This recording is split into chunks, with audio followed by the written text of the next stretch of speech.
evening and welcome here to Brossard, Quebec. It is day 2 of the spring finals. It is Paulo Della Rocca, Moi'L, better known as Peace Delarizi, and Moi'L here on this Monday night as we get for the first ever 5 versus 5. James is taking on FlagPlus, two teams very familiar in Division A, Division 1 years past.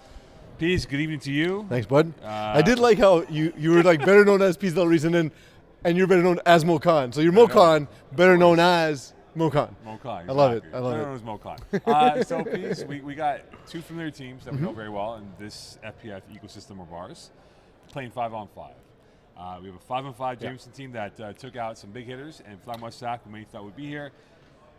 Fascinating game here with these two teams going out for the first ever 5 versus 5 final.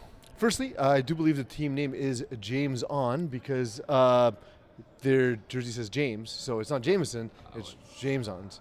So Jamesons. So it was cool to see, 5v5. We always say that it favors the strong arm quarterbacks like Alexandre Nadeau-Pius, but Jeff Rosenblatt upsetting the Braves and doing it without Brisebois, without Crackwood, is an absolute impressive feat. I'm curious to see how this game shapes out, of course, because doing it in the quarterfinals different than doing it under the bright lights of Brossard. So we're looking at the quarterback position here. We got Alex Nadeau-Pius and we got Jeff Rosenblatt, two quarterbacks at the top of the mountain when it comes to the quarterback echelon. Could one or two mistakes be the difference in this format of a football game than the traditional 6-on-6 FPF? Always, and especially with the scoring pace that we see in 5-on-5 and in the high divisions of FPF. But I think that will affect Jamesons more because Alexandre Nadeau-Pius is known to be able to score on an absolute whim, just being able to air it out to, of course, his amazing, impressive cast. François Rochelot having a 1,000-yard season with exactly 1,000 yards, exactly 20 touchdowns. I wish you had exactly 70 catches, but just a shade under that. That's like a triple-double. be pretty sick. Yeah. So you mentioned the next player, François Rochelot. Yeah. He is a star amongst the stars in this league. And how does Jamesons contain him in this matchup today? Look, it's got to be a combined effort. I think I don't know if they have the horses, especially again with the injury to Brisebois earlier in the season. I don't know if they have the horses necessarily to match him up the entire time, man to man. Mix that up with some zone concepts where you bracket him a little bit. Right. Maybe try and trick Alexandre Nadeau-Pius. Of course, easier said than done. One of the more difficult quarterbacks to fool because he's seen absolutely everything. But I think it's going to be a cool matchup. It's literally just the gunslingiest of them all versus Jeff Rosenblatt's meticulous system, and it's cool to see which one will win out in the first ever 5v5 finals. Well, you have Alex Nadeau-Pius, a gunslinger, Jeff Rosenblatt, a slinger of the football here. So look forward to that. Let's get ready for kickoff. One slings guns, the other one slings footballs. So. Exactly. Let's get ready for kickoff here as we get ready for the first play of the day. It is going to be Alex Nadeau-Pius. It is going to be Jeff Rosenblatt. It will be FlagPlus on offense here. For those, of course, who have not yet heard, I'm sure that news is already making rounds, but Jeff Rosenblatt, new owner of FPF, will there be an immediate penalty called against FlagPlus so that we can set up the new commish with the success he requires moving forward? Well, I mean, it's always like that as we get ready for the first play of the game here. I only found out that Jeff bought the league like 5 hours ago. Oh, there you go. Perfect day. You must have been listening to our broadcasts from yesterday. I must have. That's why I found out the rumors. How did we do, Mo? How did we do yesterday? I was actually away, but I only saw a bit of it, bits and pieces over there as we go forward here. So FlagPlus won the coin toss, and they chose to start with the ball. So we'll see how this plays out as they want to set the tone early on here. Alex Nadeau-Pius during the regular season had a remarkable 49 touchdowns, 10 INTs, 71% pass completion, almost 2,500 yards passing this year. And definitely one of the better throwers in this league. And one of the best vertical throwers in FPF history. There's something about this sort of slimmer feel that makes you feel as if you can just attack deep and over the middle. And let's see how that goes. The first play, and Guillaume Robert, his first drop of the day in coverage was Jordan Pineda. It'll be second down coming up. Yep. Looks like miscommunication on the first play. Ball came in a little bit quicker, I think, than he thought. Yeah, you look at Guillaume Robert, 25 catches, 6 touchdowns during the regular season. They're usually sure-handed, Guillaume Robert. Well, he is. You guys Samuel Nadeau-Pius, who's the third receiver to the left of the formation. Robert's the second one. And, of course, Nick Arcelum is the far wide receiver. We'll see how this plays out second down for Nadeau-Pius. Firing a pass, and that time caught by Robert, and he's tackled by Pineda for about 10 yards in that play. Third down coming up here for. Did not take his eye off the ball this time. But, yeah, I like seeing those empty sets to one side. Something you don't see a lot of in FPF. 6-on-6. You do see it a lot more in 5v5. Well, that's the thing, right? You look at the mastermind that he is, Alex Nadeau-Pius. He has a Rolodex of plays they can go through if he desires. Bunch formation to the left of Nadeau-Pius, Bond and Pineda on that side of the formation. Third down coming up here. Short pass, Sam Nadeau-Pius, and he's tackled right away by Matt Bond. And Sam Nadeau-Pius had 16 catches only during the regular season for FlagPlus Sac. And you see that a lot, and you see this, of course, later on in the women's finals as well. When you see bunch formations, it's a great way to create room for your crossing routes. Just one crosser on that play there. Expect to see, that double mesh concept later on. We'll see if this sets up for a bigger play. Now it is a fourth down play. They need a couple more yards to get past the border mark of the first down and maintain this drive in the opening series of this 5-on-5 final. Nadeau-Pius pumping, middle. Robert boxing his way through over James O'Hain, flagging the play. They'll add more yards, and it'll be first down plus more on that play. He wasn't dropping that one, that's for sure.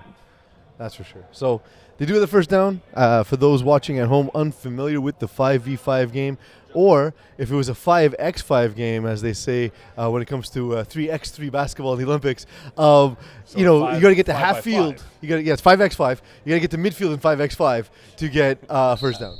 So 5x5. 5x5, yeah. 5x5 game. It's a 2-by-1 formation now for Alex Nadeau-Pius. Looking towards the deep middle and incomplete. Well repelled away by James O'Hain. And he got a forensic touch on that ball to deny a touchdown by FlagPlus Sac. Yeah, you'll see here the crosser across the field. Love it with the additional open space with the 5 receivers, of course, but great defense by O'Hain, as you said. And of course, he had inside on him, and that will bring up a second down. They are from the 4-yard line, roughly, of this position right now for FlagPlus Sac, as our big point now inside the 10, as there is the rush marker right there to your left. Nadeau-Pius looking, pumping, plenty of time now. Middle, caught by JP St. Pierre, and he is in close, and he is in for the touchdown. And the first blood goes to the team in blue, and they're up 6-0.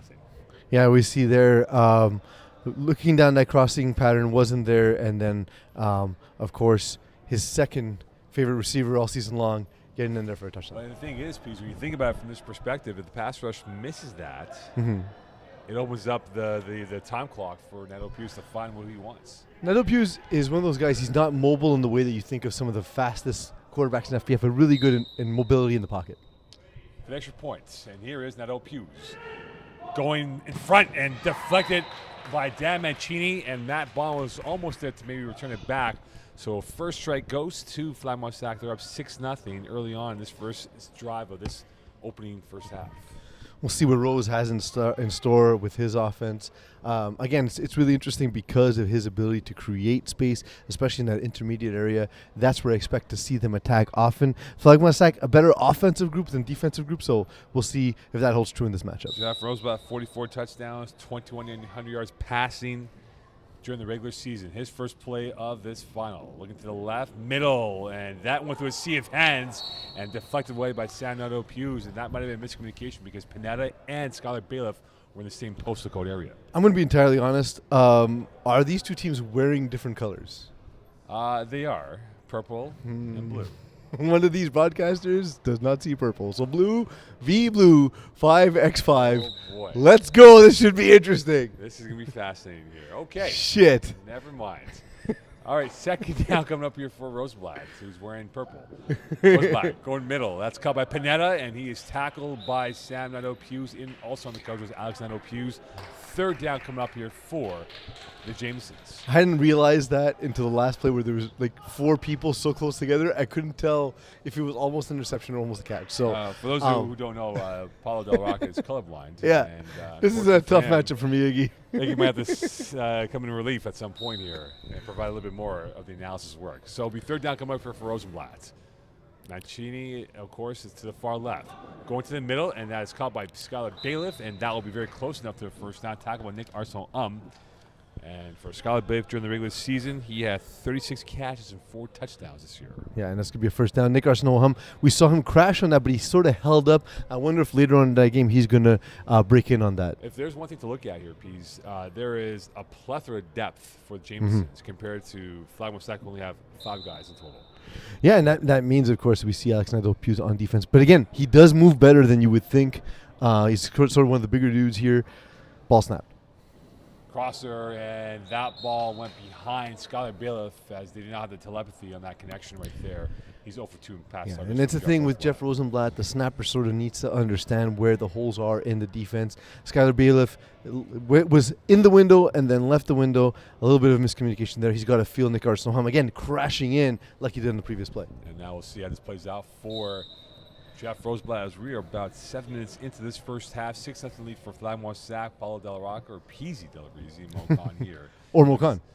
Or Mokan on a 5-by-5 final. Second quarterback drop in Pineda. Crossers, Mancini. He gets that one-on-one against Nadeau-Pius, and he's tackled for about 4 or 5 yards. And third down coming up here for the Jamesons.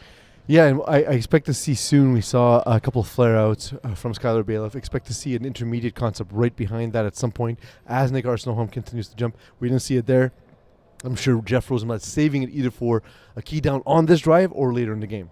We'll see now. He'll have to roll it up here because he's got 2 more plays to get to 6. Good striking range, though, to be honest. Well, they are within striking range. They're at about the 12.5-yard line, give or take, from where we're positioned. Looking to the left. Rosenblatt firing a pass. That's caught by Mancini, and he is tackled, just shot. There we go. He's in for the touchdown. And they get it back to 6-6 here in this first half. And that's just genius use of the space there by Jeff Rosenblatt. 12 yards is the ideal space mode because it allows you to run all of your plays. You can basically run a play short of the cone. The defense is spaced out enough that you can see maybe your guy gets in like he did there. If not, it's 4th and short. Not a big deal. Great read, great play, great touchdown.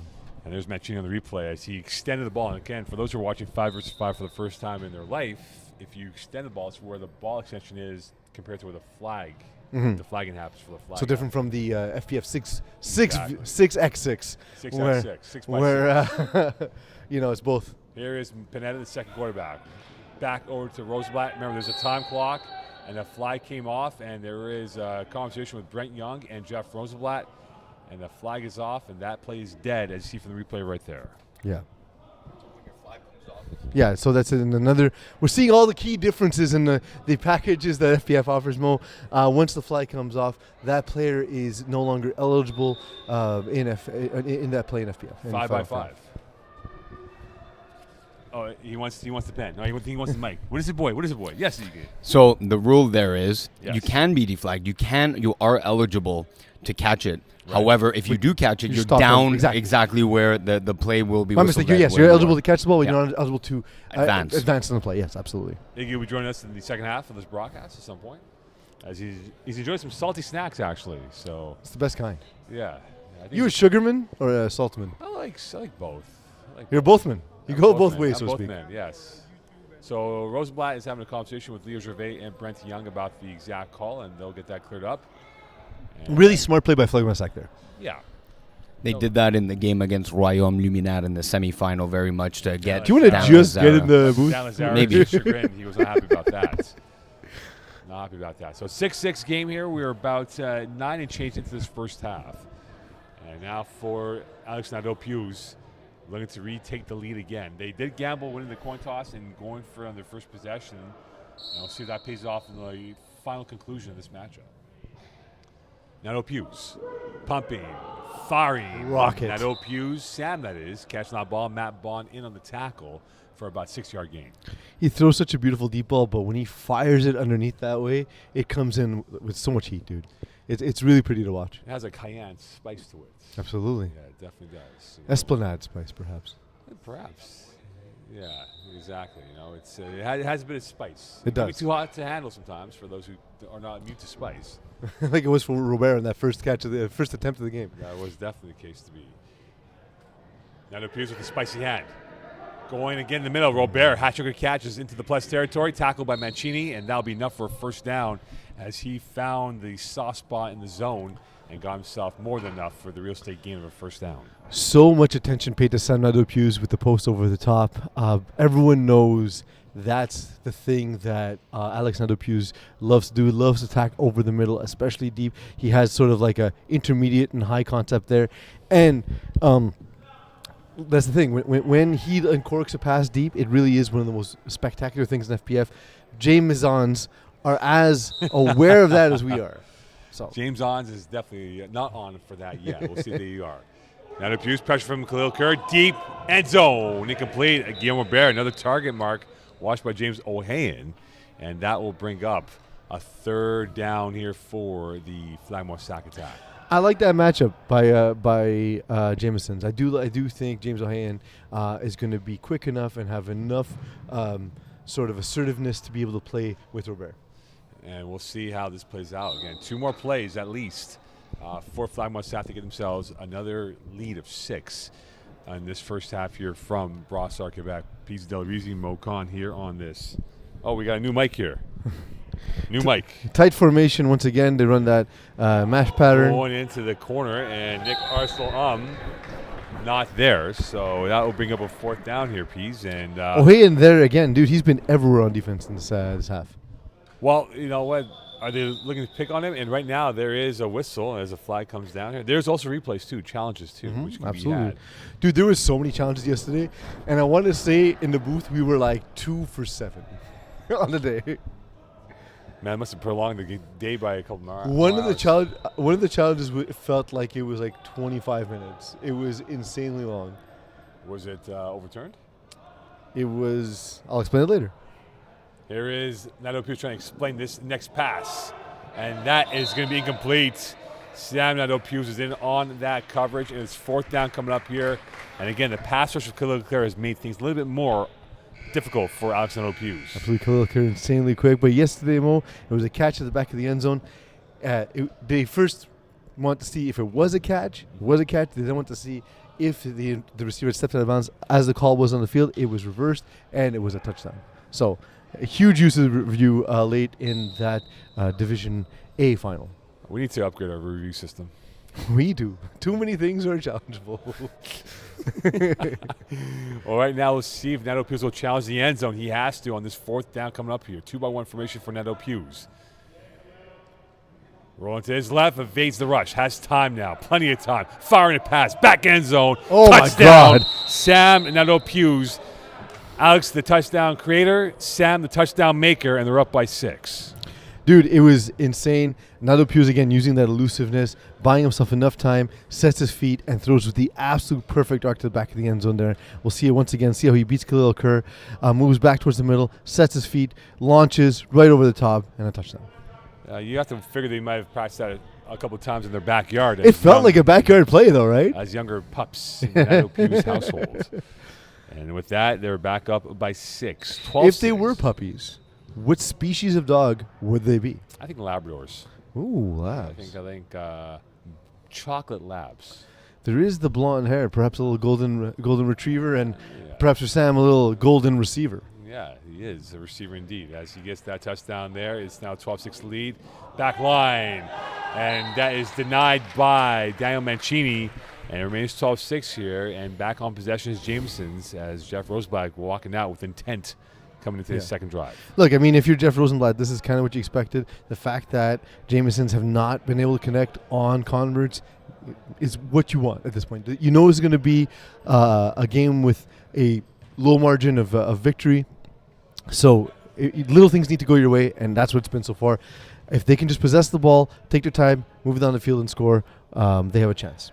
All right, 2-by-1 formation. It is now Chris Rosen, who is on the far left of this formation here. The additional speed to replace Anthony Riesbois was Chris Rosen about halfway through the season. Here is Rosenblatt. That is dropped by Skylar Bailiff. In the coverage was Nick Arsenal, and Skylar Bailiff's not had a pristine day with the pass targets going his way. We have yet to see a concept again that sort of stacks that intermediate and low read. Nick Arsenal is just getting closer and closer and closer. That's not a matchup I don't think you want to test too much, Mo. Nick Arsenal just being known for his aggressive play in the flats throughout his career in FPF. I apologize. Adam Rosen. I don't know why I said Chris. Yep. Say Adam Rosen. I thought so too, but I was like, Mo's got the play sheet. I do. And I totally did not look at my play sheet for that one. Adam Rosen is playing the receiver to the far left. James will hand the second receiver to the left as well. Clear the backside receiver. Here's Rosen back from his end zone. That's caught by Rosen, and that will go for about 6-7 yards coming up. This time we saw Hum shoot the middle, and Bailiff actually had the right sideline, but Jeff Rosenblatt, his reads were to the left side, perhaps looking off that matchup already, as we talked about, Hum crashing down, but a great catch to the sideline there. Rosen, coming off an injury from this year, was not fully healthy, but found himself available for the final stretch of games for Jamesons, and here he is out there again, occupying the left position. Rosenblatt on third down. Over the middle, and Bailiff will be close to a first down. Did he stretch it out? And he will be short by literally a fingernail, going for on now fourth down. This is where you might see sort of a stack concept or a tight concept where you have sort of at least two crossing routes. But we've also seen a lot of inside shade played here by Alex Nadeau-Hughes. I wonder, by Sam Nadeau-Hughes. Sam, yes. That's the one. So we got the left confused, we got the Nadeau-Hughes confused, we got the whole family line confused. On our left, they're right, and this time he's actually lined up right on the receiver, so we'll see if that's a situation we'll see later in the game.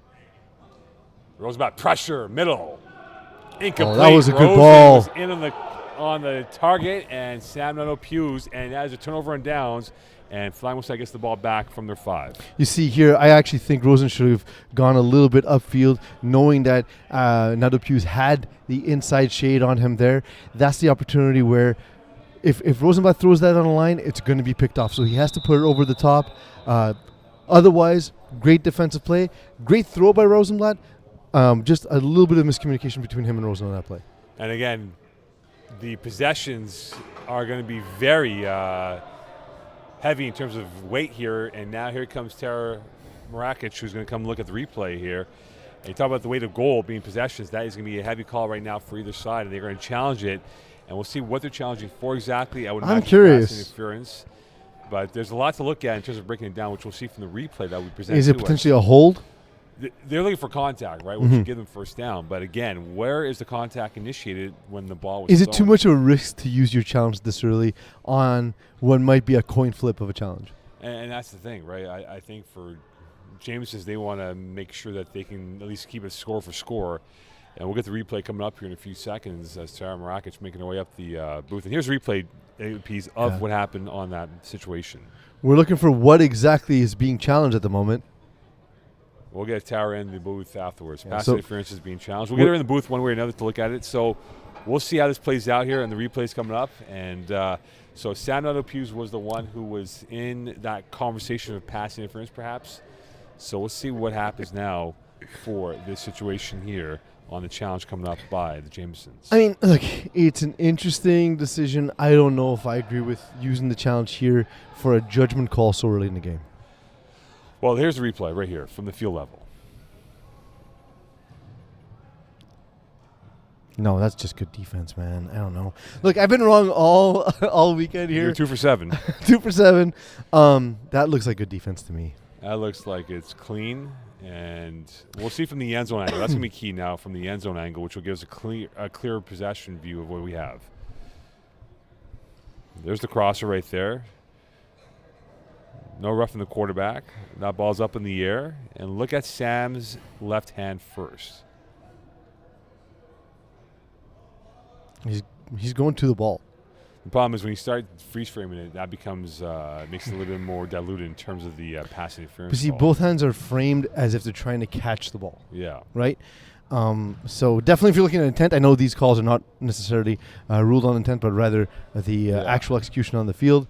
I just see him making a play on the ball. Yeah, I think it's a clean play on the ball. But going back to the actual play and not necessarily the call, because we'll get some definitive answer with regards to the challenge. But two things: do you see what I mean there? Where Rosen could have gone a little bit upfield, and secondly, does Rosen look like he stops running at one point? We had to watch. If we get it back again, you see he has that little glitch before the ball lands around his area where he did stop. But if he goes upfield there instead, you know what I mean? He goes upfield. Here's a better replay. Here we go again.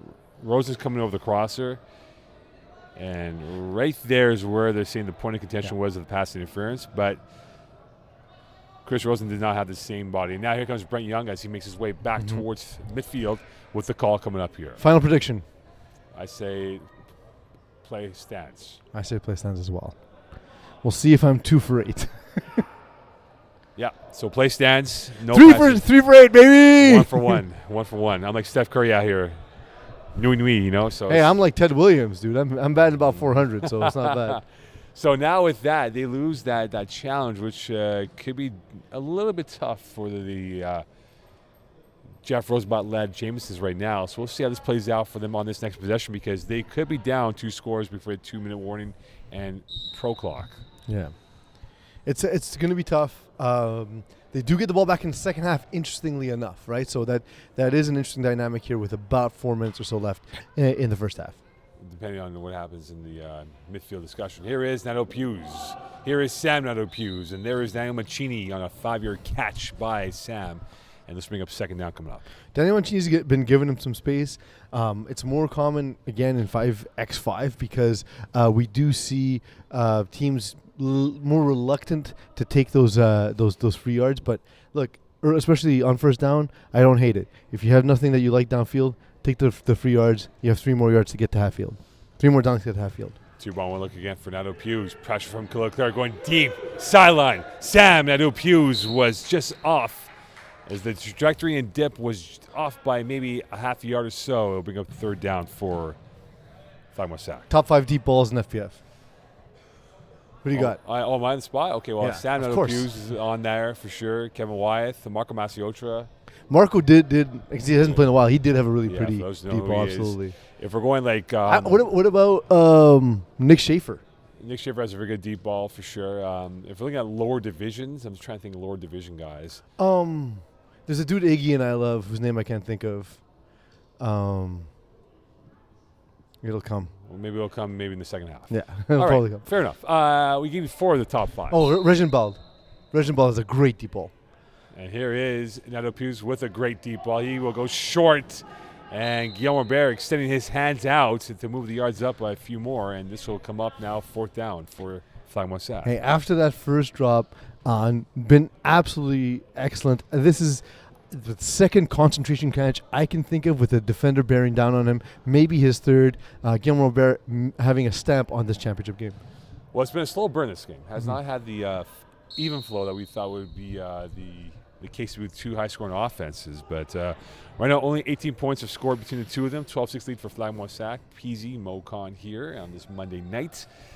And we'll see who can win the first ever 5 versus 5 competitive division in the men's side. Nadeau Hughes. And there was a flag on the play. though. And this is going to go against Jamesons I on thought Daniel so. Mancini. And we'll see in the replay what happened here as you see Mancini to your left. Yeah, I thought I saw it live. Here it comes. He sort of. The hook by the left hand on the forearm.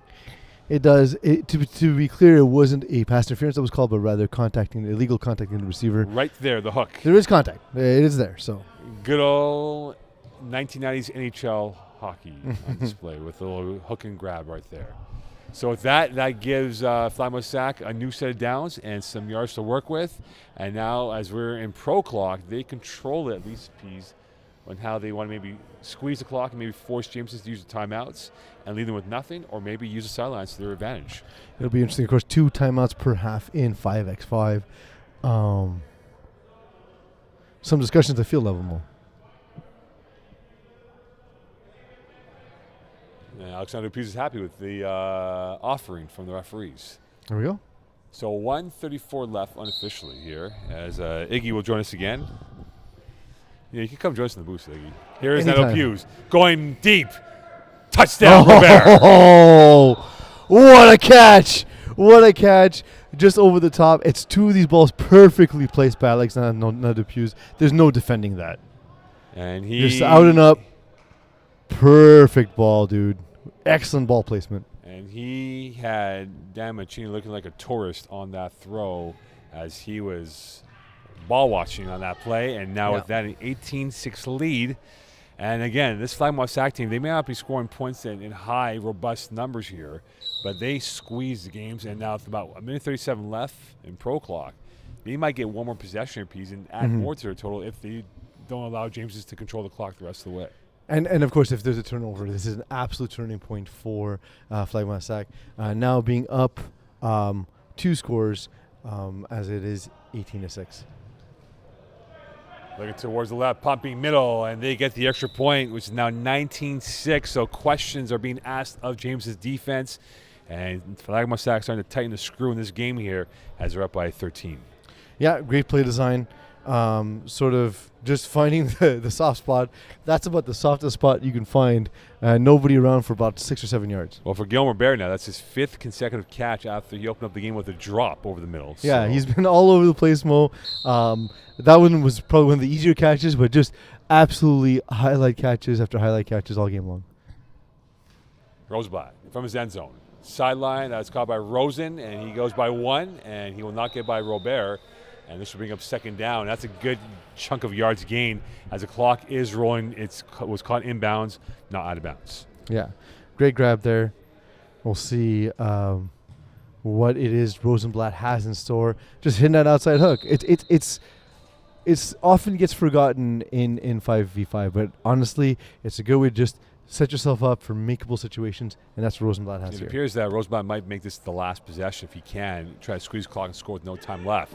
Rosen on the crosser, and Nadeau Hughes will get that. That will be enough for a first down, so the clock will stop at 55.4 left in this first half. Yeah, we'll see here. We'll see here what is up next. Having crossed now at midfield, Rosenblatt has everything in his favor. We'll see now if FlagPlus Sac start calling timeouts. FlagPlus Sac kind of known in their FPF sort of standard rules for their defense be damned approach, but they've been a little clampier here in 5v5. There's Rosenblatt, 55 seconds left. That is over the middle. That's caught by Pineda, and they will call a timeout. There's 53.2 left unofficially on the scoreboard clock. The referees has the official clock. Mm-hmm. And so again, Rosen was by himself, dude. There's nobody out there. He set up a tent. He camped out. He roasted some marshmallows, made some s'mores, Jameson s'mores. So let me ask you a question. Are you graham cracker, marshmallow, chocolate, and graham cracker, or graham cracker, chocolate, marshmallow? I go open face. Okay. So I go with the graham cracker, the marshmallow, and the chocolate on top, and I eat open face, and I always burn my fingers for that reason. That's not good. It's not. It's not good. That's peasy burn degree over there, So there is the hillbilly s'more that I will describe after this play, of course. Excellent. Right now, they love to get a s'mores of touchdowns right now if they are going to score now for Jeff Rosenblatt. They're down by a score of 19-6 to FlagPlus Sac. Rosenblatt has time, and that ball is sent to the St. Lawrence River is incomplete, and it'll bring up what should be a third down coming up here for Jamesons. Great attempt to get to that ball on the outside, but unable to haul it in. So, Mo, if you've ever seen the celebration cookies that have a graham cracker and the chocolate affixed to it, all you then need to add to it is a marshmallow. I refer to that as a hillbilly s'more. Yeah, that's being lazy. Listen, it's not. Sometimes you need a s'more in a hurry. You know what I mean? No, for sure. But that's like a Pop-Tart s'more at that point, It's a little bit like a Pop-Tart s'more. Yeah, exactly. It's just like we save you the steps. You just got to just do the last step on your own. Iggy's shaking his head like he's never been in a rush to eat a s'more. So, I mean, it seems insane to me. That's not an experience that he's had. Over the middle, Pineda on the pirouette, and Nick Arsalam right there. And a flag. It was a hold on that play. So that will give them a few more yards with 44 seconds left in this first half.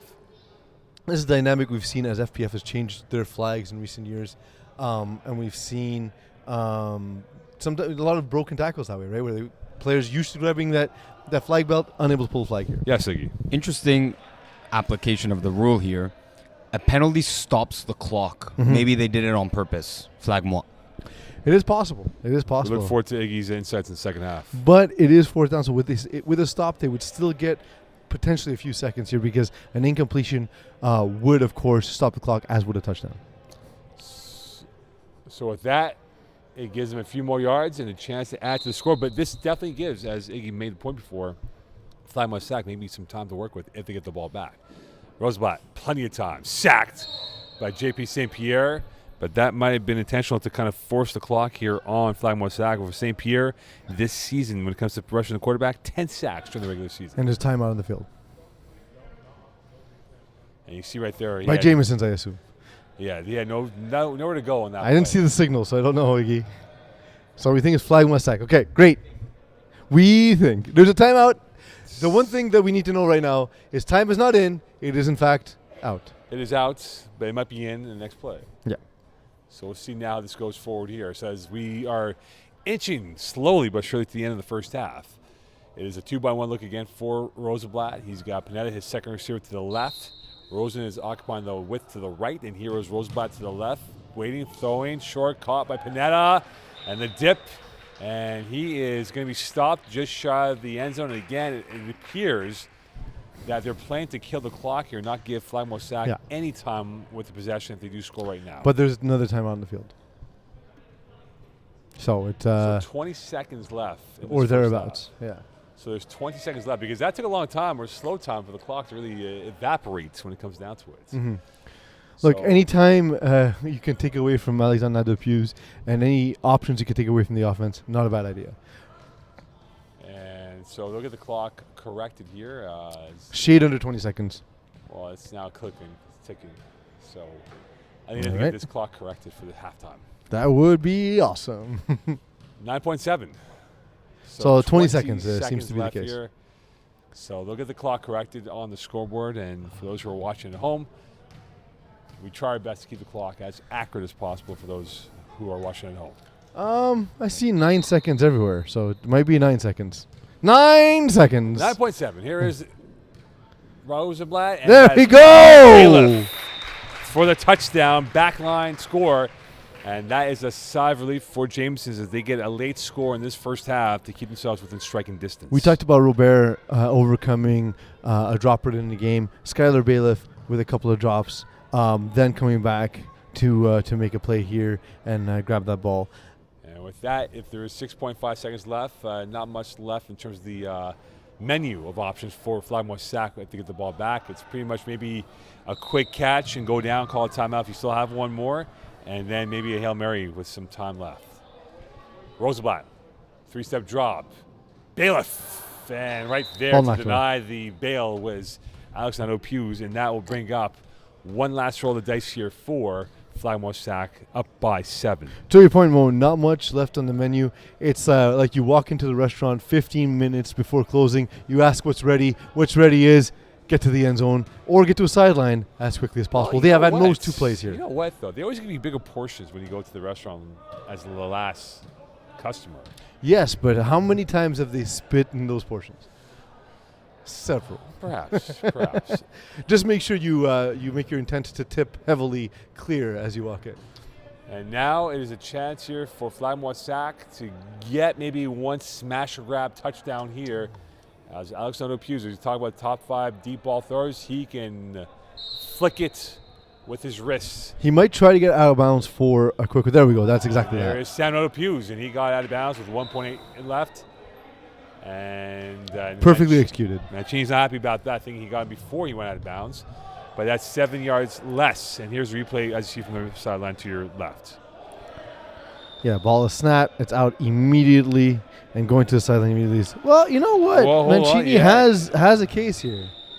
And they're going to call it. Yeah, they're going to call it. Great play by Mancini, to be honest. So with that, as Iggy trips over the wiring here at FPF. I am not Iggy. Oh, whatever your name is. I am Peace. Peace. Also known as Peace. Peace, and as we now, we don't have the spotlight on us. Listen, man, we have a great production crew, but they're very busy, so perhaps they are.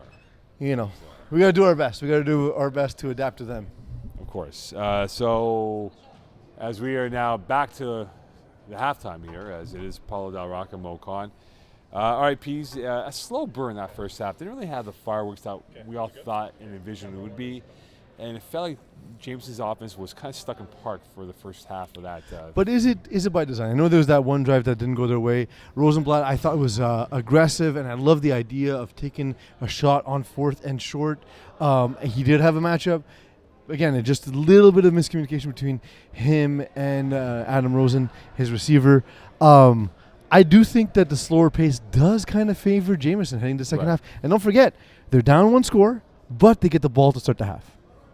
Yes, they do have the halftime conversation with that. So for Alex Nadeau-Puig, is there anything he needs to change from his first half performance? Because it feels like they're playing right into the hands that James is towards Alex FlagPlus. In a sense, but they got 3 at bats, they got 3 hits. You know what I mean? Like it's hard to complain when you're scoring every drive.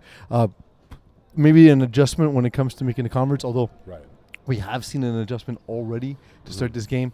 So maybe it's something he's being conscious of. And FlagPlus, I think we'll see some more interesting concepts, something that Jamesons are not expecting in the red zone in the second half of this game. All right, who could be the X factor for both sides, starting with FlagPlus? Dude, I got to give it to Robert. All game long, he's been making play after play. Like we said, a rough start to this game. A lot of dudes will let that get into their heads. Guillaume Robert, of course, being as experienced and playing at such high levels as he has, it's not going to get to his head, obviously. And then on the other side, I like what James O'Hane's done largely. There was a touchdown scored on him, but it was sort of a high-low concept, and there's just not a way that he could defend both. And it was, of course, an incredibly pretty ball, a backyard throw from Nadeau-Puig to Nadeau-Puig for a touchdown. That's what we call family telepathy at its finest when it comes down to it. All right, so it's 19-12 at halftime. If this ends up being a shootout, it feels like it favors more Alex Nadeau-Puig, who loves absolutely. The appetite. It's in his DNA. It's what he loves the most. I wouldn't even say some quarterbacks get nervous. It's not even that he would get nervous. He gets excited. He gets his quote unquote rocks off, Mokan, when games are fast paced, high scoring. That's what he loves. All right, let's go down to field level here as we get ready for the second half here from Brossard, Quebec. It is PZ Del Rizzi Mokan on this Monday night, as we'll turn off that light there, as it was quite blinding in that first half. The first drive, I got to be honest, I didn't see a thing. That's why it took me so long to realize somebody wore purple. Is that why you can figure out it was purple and all that, though? So anyway, we'll get this figured out now with the colors of the team. It is purple for Jamesons. It is blue for FlagPlus. It is PZ Del Rizzi Mokan. Second half action, 19-12 lead. And we are ready to go here from Brossard on this Monday night. So Jamesons will get the ball, and this is a massive possession here, Pease, because if you don't score now and you give FlagPlus a free possession, this is going to be a killer. Rosenblatt going deep. Rosen was not looking. And Rosen was looking in the wrong direction as that ball was zigging and that ball was zagging. And look, it's a shot. Maybe it's not something Rosen was expecting in the first play of the game. But I think if he has his head up and stays to the sideline, he has a chance to make a play there. And that's the thing, right? Even in people don't realize, with this being a much smaller field width-wise, you don't have much space, real estate to kind of adjust. But it does allow for quarterbacks like Jeff Rosenblatt, who don't have the elite arms, to really be able to attack the sidelines in this format. And we'll see now if he can attack the sidelines again. Rosenblatt over the middle. Picked up, and a pick six. Hey, we talked about Nick Arsenault hovering in the flats, that he was going to be breaking on routes. Rosenblatt not checking the backside of an in-breaking route. That's something where he knows better. I am sure he's furious with himself there. That's an avoidable pick. He's got to be careful not to allow the in-breaking route to be cut off that way. And Nick Arsenault set the trap. And Jeff Rosenblatt went for the bait. He's been looking for it all game. He's been looking for what's coming up in the flat. Where can I cut it off? He hasn't been able to cut off Skylar Bailiff, but he's able to cut off that route there. And we talk about that possession piece, right? That's a possession that FlagPlus got as a punishing act right now. They're up by a score of 25-12. Yeah, that was huge. That was huge. Now you're chasing this game where you have to score at least 3 without reply against FlagPlus defense. Nadeau-Puig's back line. Oh. And that had too much spice on that. Too much spice. Too much spice on that pass. Yeah, absolutely. Mo, this is something that might actually play into FlagPlus' hands a few ways. We see now the Jamesons being down 2 scores. Will they have to push the pace, and will that favor FlagPlus even more, despite having a 2 possession lead? Well, that's going to be the key, right? Is how does Jamesons approach it now? Because they, again, have to score 3 without reply against FlagPlus. Yeah, it'll be tough. And now Rosenblatt ready to receive the snap to start the next drive. He's looking. He is sacked. No! That is 8 straight points without reply, and they're up by a score of 27-12. And J.P. St. Pierre had 10 sacks during the regular season. He has 2 for the night, and that might be a backbreaker in this chase for the Jamesons. St. Pierre has had a huge game in the absence of Rocheleau that we talked about as being an X factor. Not here for this game. St. Pierre stepping up on defense, and even in a way that we didn't particularly see coming. And right now, the Brossard lights are shining on FlagPlus, and they're exposing Jamesons in this second half. In a matter of 2 blinks of the eye, Jamesons are now down by 15 and possession back to FlagPlus and Pease. This could definitely either rubber stamp this win for FlagPlus or perhaps keep Jamesons alive, but barely. Yeah, dude, what? 1 blink, pick 6, 1 blink safety, you might be going to sleep.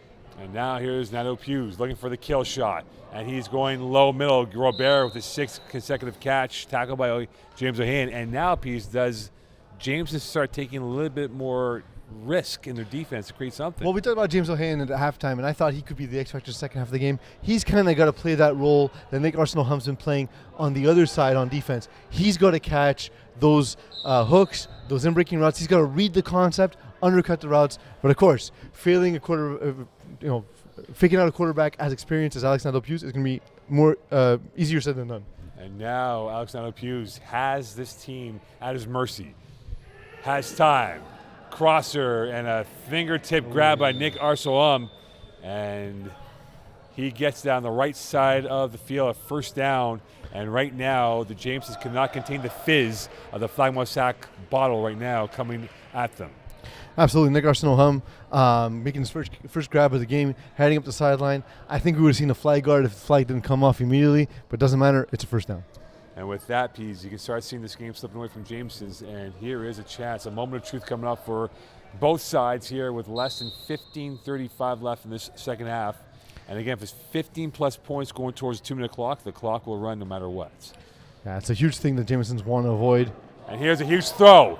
And here's a huge catch. Oh my and here's God. a huge touchdown. And that is a huge play to go up by a score of 33-12. Are you more impressed by the location of that ball or Arsenault-Hum holding off the defender, tugging at his jersey from behind? Or Iggy's reaction to the touchdown. Yeah. Blowing kisses and screaming oh. And here is the throw right there. A beautiful throw, a beautiful catch on a beautiful play, and he was tugged by oh Matt my God. Bond. That's what I was saying. Like, are you more impressed at him keeping stride despite carrying Matt Bond into the end zone, or that incredible ball thrown by Alex Nadeau-Pews? It is impressive. Both has been impressive. The answer is yes. 14 points without reply by FlagPlus, and it feels like now this game is being run riot by FlagPlus over the team in purple. And you can see by the body expression from Jameson's piece, they're not in a happy mood. They seem a little deflated at this time.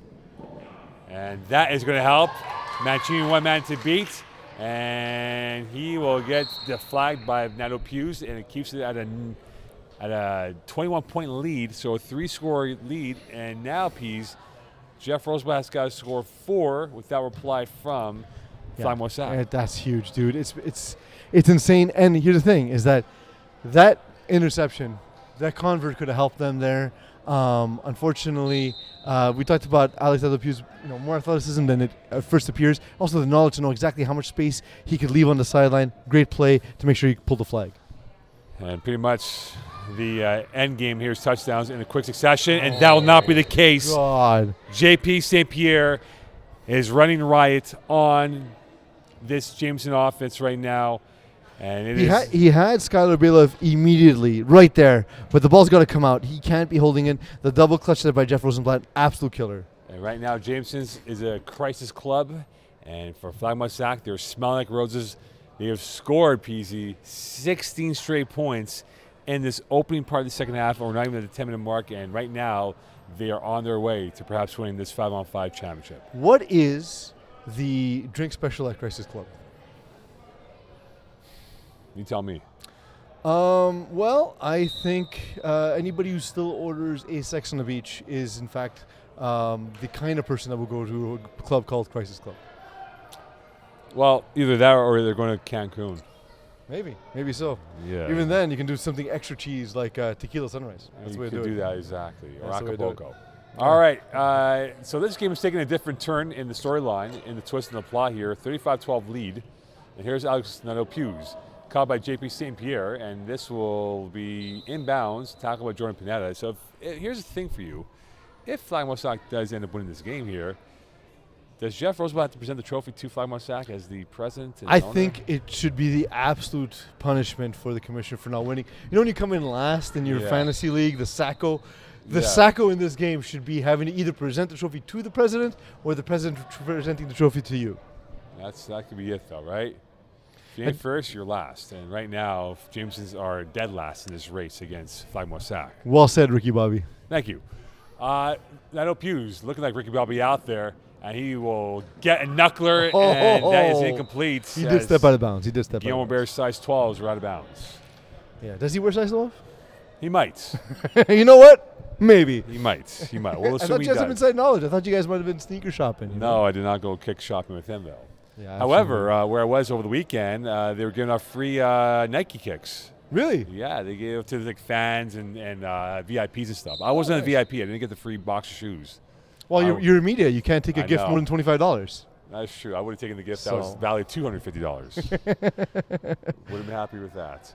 And right now, the gift that's perhaps going to be given to FlagPlus in about 11 and change is going to be a 5-versus-5 championship trophy. I think it's the two safeties, personally. Over the middle, St. Pierre, another catch, and that will prolong. He's been amazing. St. Pierre's been amazing all game long. Well, you think about his stats this year, 41 catches on 46 targets, 431 yards, 4 touchdowns, and 10 sacks in the regular season, but 3 massive sacks in this game, so a hat-trick of sacks. Yeah.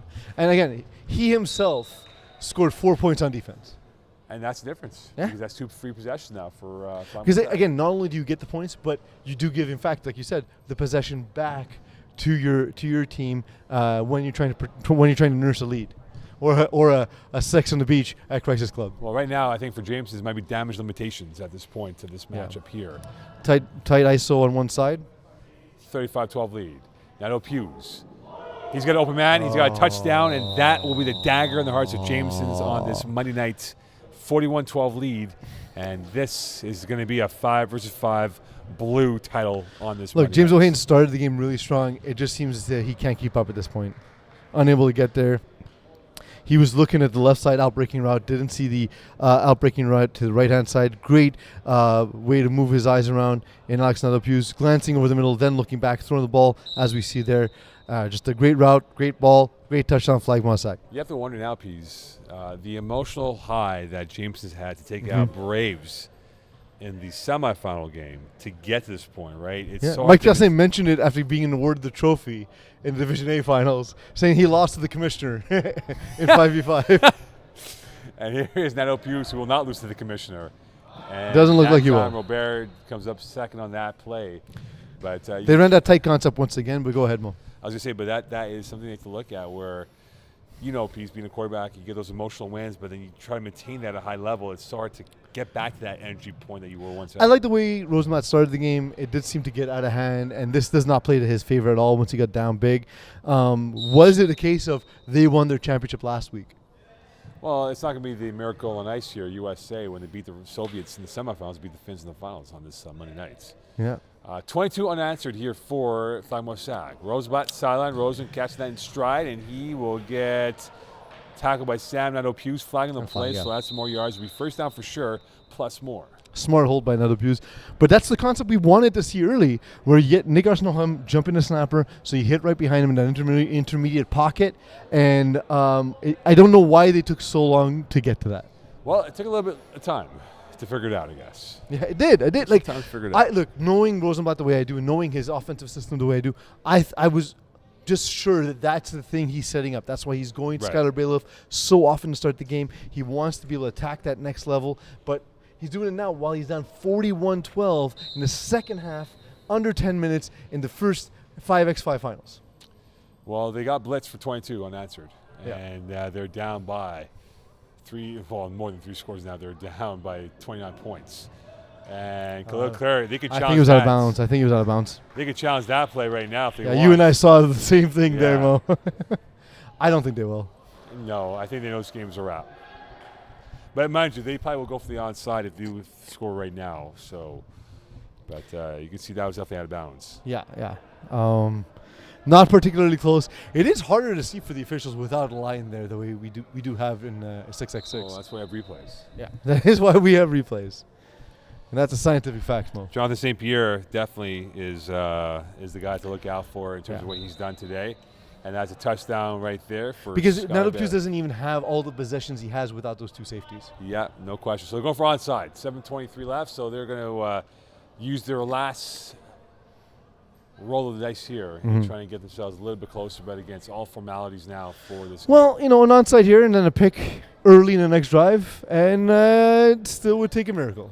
It's going to take a miracle of the miracle for the miracle to happen. And that's very hard to do, those tests of the miracle on the miracle for it to happen. Yeah.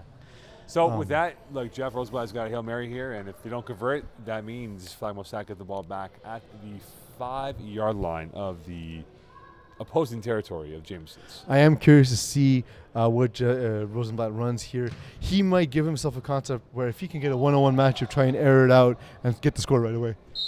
Well, we'll see now. Here he is to keep their hopes alive. Second quarterback dropping. Pineda, 5 yards deep, rolling up. He's got time. He will take off, and the sprint's on, and he will come up second place in the 40-yard dash, and this will be a turnover on downs. I mean, it's better than Noah Lyles, I guess, eating Bronzino in 200-yard dash. Yeah, it's true. Doing a lot of jumps out there. So Pineda with the takeoff, and couldn't maintain that. And with that conclusion, we have the ball back in the hands of Alex Nadeau-Hughes. How do we kill the next 6 minutes and 58 seconds, Mo?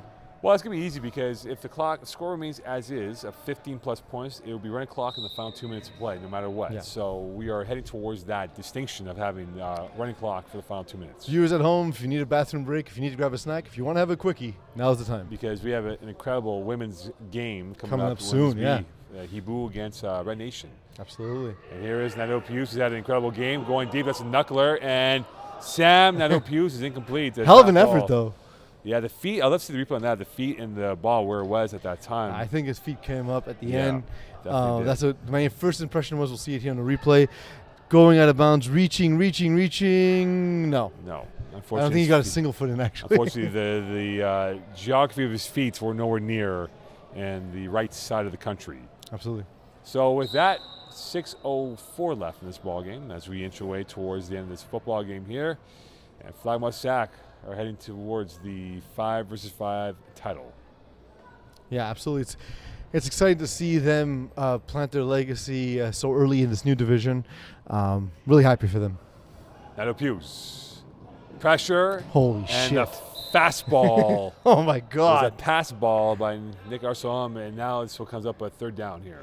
It's like I know I swoon over FlagPlus. It's been the case since I first got to see them play in FPF, Mo. They are one of my favorite franchises in the history of FPF. Alex Nadeau-Hughes is the exact reason why. I love his style. I love his approach. I love his skill set. He's amazing. Well, he is an amazing guy. Yep. Amazing guy. And that was an absolute heater. Absolute heater. You can hear the football whiz by from over position. Yeah. Trips left for the first time today for Alex Nadeau-Hughes. Pumping, evades, throwing, caught. Sam Nadeau-Hughes, touchdown. He was just doing his brother a solid there because he had St. Pierre wide open for a TD. But he said, you know what? Love my brother. Got to do this family thing. Let's get it done. Family first. But great ball. Great pump. Way to keep his eyes downfield. Ball comes out. A little bit of a knuckler, but a great grab and a touchdown. 2 knucklers thrown back-to-back by Alex Nadeau-Hughes. And you think about the backshore for FlagPlus, they weren't supposed to be in 5-versus-5. They were a last-second entrant, and they said, we'll give it a try, and the tries worked out. Literally the definition of their team name. Right? Like, that's kind of it, right? So that's the whole laid-back atmosphere, the laid-back huddle of Alex Nadeau-Hughes. The whole vibe is that. Like, I love it. I love that storyline. FlagPlus, they have been a great customer of FPF in terms of their competition play. And Robert, once again, double catch. And you have to wonder now, this might be the last drive of significance for Jeff Roseblatt, because if they don't score now, he might just call at that point. Well, and we'll see, of course, the clock keep running, as you said, too. So it will be a bit of an expedited ending to this game, I believe. Oh, yes, indeed. And we'll see if Jeff will live up to the end of the bet of him presenting the trophy to the winning team. Again, I think it's a requirement, personally. We'll see now if the requirement will be that. You know what they say, don't walk the walk if you can't hand a trophy to the guys who just beat you. Yeah. It's a real thing. Don't look it up. 3:33 left in this game. Deflected. St. caught Pierre's by everywhere. Skylar Bailiff, and that will be second down coming up here. And this will be at the 5-yard line gain. And there's a huge height discrepancy between Rosenblatt and St. Pierre. But St. Pierre able to get his hands up and in the throwing lane at the right time. Well, you look at Jeff's throwing motion, right? It's sort of like a baseball pitching throw. As we'll try to replay his throwing motion here coming up if we can, next play. I sympathize. And so we'll see now if they can sympathize their way through here. And here's a chance here with less than 3 to go. Rosenblatt, quick throw. Rosen, and he is going to be caught and out by Guillaume Aubert, enough for a first down, and it will be a first down with 2:45 left. They're allowing those intermediate sideline routes. Again, a thing I thought we'd see Rosenblatt take advantage of earlier. He's doing it now.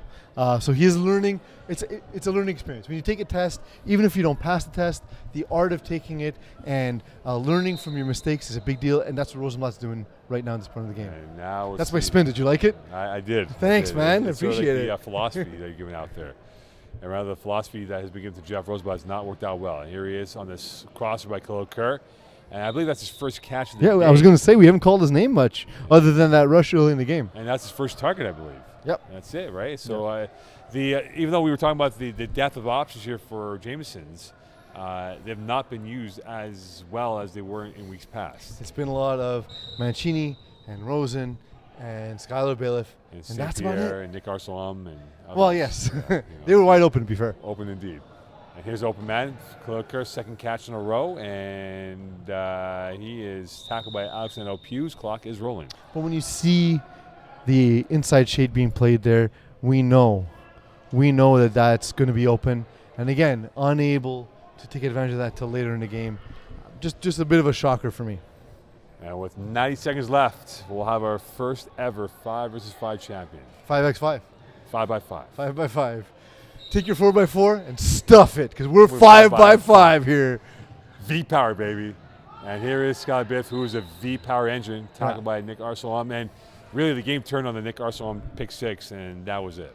Yeah, it was a big play, and it was something that was lurking the entire game. It's something, we talk about what quarterbacks trying to set up. Nick Arsalam was trying to set that up. He was trying to gauge a lot of those quick outs and crossing routes, sees the crossing route.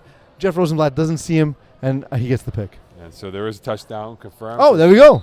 I thought he was just short. So for Jeff Rosenblatt, he is going to come up empty again in another final. And I believe that's his second spring final in some form that he's come up empty. Winning championships in FPF is hard. I heard a good line the other day. You're going to lose more than you win and at that point of the season, right? And that's the reality that it has to be winner and loser. And that is Especially in the days that since we've instituted the cap and all that. Absolutely. And the game's done, Mo. FlagPlus Just like that. Are your 5-versus-5 champions as they win 48-26 over Jamesons. Yeah, it was a game that we thought kind of played to Jameson's advantage early on, but we knew that at some point, if Rosenblatt was not going to play a perfect game, then they were just going to start to tumble away, and that's what we saw in the second half here. As FlagPlus really ran away with it. Mo, who would be your pick? You mentioned St. Pierre for MVP. Do you still feel that way? I believe so. I believe so because there was a perfect storm that they had FlagPlus for about 6 minutes in the second half, where in 3 blinks they were up by 20-plus points. 3 blinks, went to sleep. Yeah, went to sleep, and that was it right there. So we'll make our way down to field level in a few moments here with the trophy presentation MVP out there. But again, that was the turning point. We thought 9-12 lead. We talk about the possession being in Jeff Rosenblatt's hands to maybe go for the timed points. That never materialized, and they lose by a big score. Yeah, and we thought early on that the extra points not converted by FlagPlus would play into it. It did not matter by the end, and we got to see an absolute incredible display by A&P. A masterclass display, right? From a master pass. Just as we talked about that beautiful deep ball, the perfect Arkham's ball, 2 incredible passes to the back of the end zone on the wheel, and of course to that route of the back cone to his brother. Yeah, no question. I mean, he unlocked that Jameson defense. Yeah. With ease. There wasn't any code lock to figure out. He decoded that within seconds. and they come up big on that play. And you talk about Guillaume Robert, we thought would be a bad omen. The first play, drop ball, but that was the only glitch they had on the speed ride down the highway. Yeah, and we thought Rosenblatt would be able to sort of scheme and find advantages, but it did seem like he was a little stagnant in play calling at certain points in this game. Well, no question. And you have to wonder for Claude Carroll, he got involved literally in the final drive for the last 2 plays. Yeah. And you talk about his speed against a not so agile team when it comes to top level speed in FlagPlus, and they didn't get that revved up when they had to. Yeah, FlagPlus just excellent at using body position. We saw that on the defensive play where Nadeau Pius matched up against Rosen deep. Takes the inside shade away, forces the tougher throw, and Rosen and Rosenblatt unable to make that connection on an important 4th down and a 4th and inches, going for the big shot, the 6 points, unable to complete it. And then, of course, those 2 big sacks for safeties. Yeah, and those 4 points pretty much, not saying it was the difference, but we'll see what happens there. We'll get out to field level as we'll have the game-winning team in FlagPlus, as it will be Iggy Magnus who will present the trophy and MVP not Rosenblatt. Not Rosenblatt to FlagPlus. Let's go down to field level coming up. All right, we are down here on field level with a newly crowned first time ever 5v5 champion. C'est Moi'L qui remporte première first ever 5v5 finals, like I said, here in the division. We're going to present the trophy to Captain Alex Nadeau Pius. Félicitations. Félicitations. Thank you. On a aussi la bannière, first ever 5v5 champions. Voilà. Et voilà. No names on it, first ever here for Moi'L. And of course the finals MVP. Very tough decision. Quelle performance vraiment de chaque joueur. Mais il y avait un joueur en particulier que c'est distingué. JP Saint-Pierre. Félicitations JP. JB, juste une petite question pour toi. Qu'est-ce que cela signifie pour toi, premier championnat dans 5v5? Au début de l'année, honnêtement, on a trouvé ça difficile. On ne savait pas pourquoi on s'était inscrit dans cette division-là. Mais plus les games allaient, plus on a trouvé notre rythme, les jeux. Puis on aime ça finalement. Oui, puis juste dernière question. Vos sacs pour les safety commencent à changer vraiment le momentum de votre côté? Je pense que moi j'ai fait le sac, mais les gars en arrière ils jouaient du man, puis ils ont fait ce qu'il y avait à faire pour que j'aille chercher le sac. Là.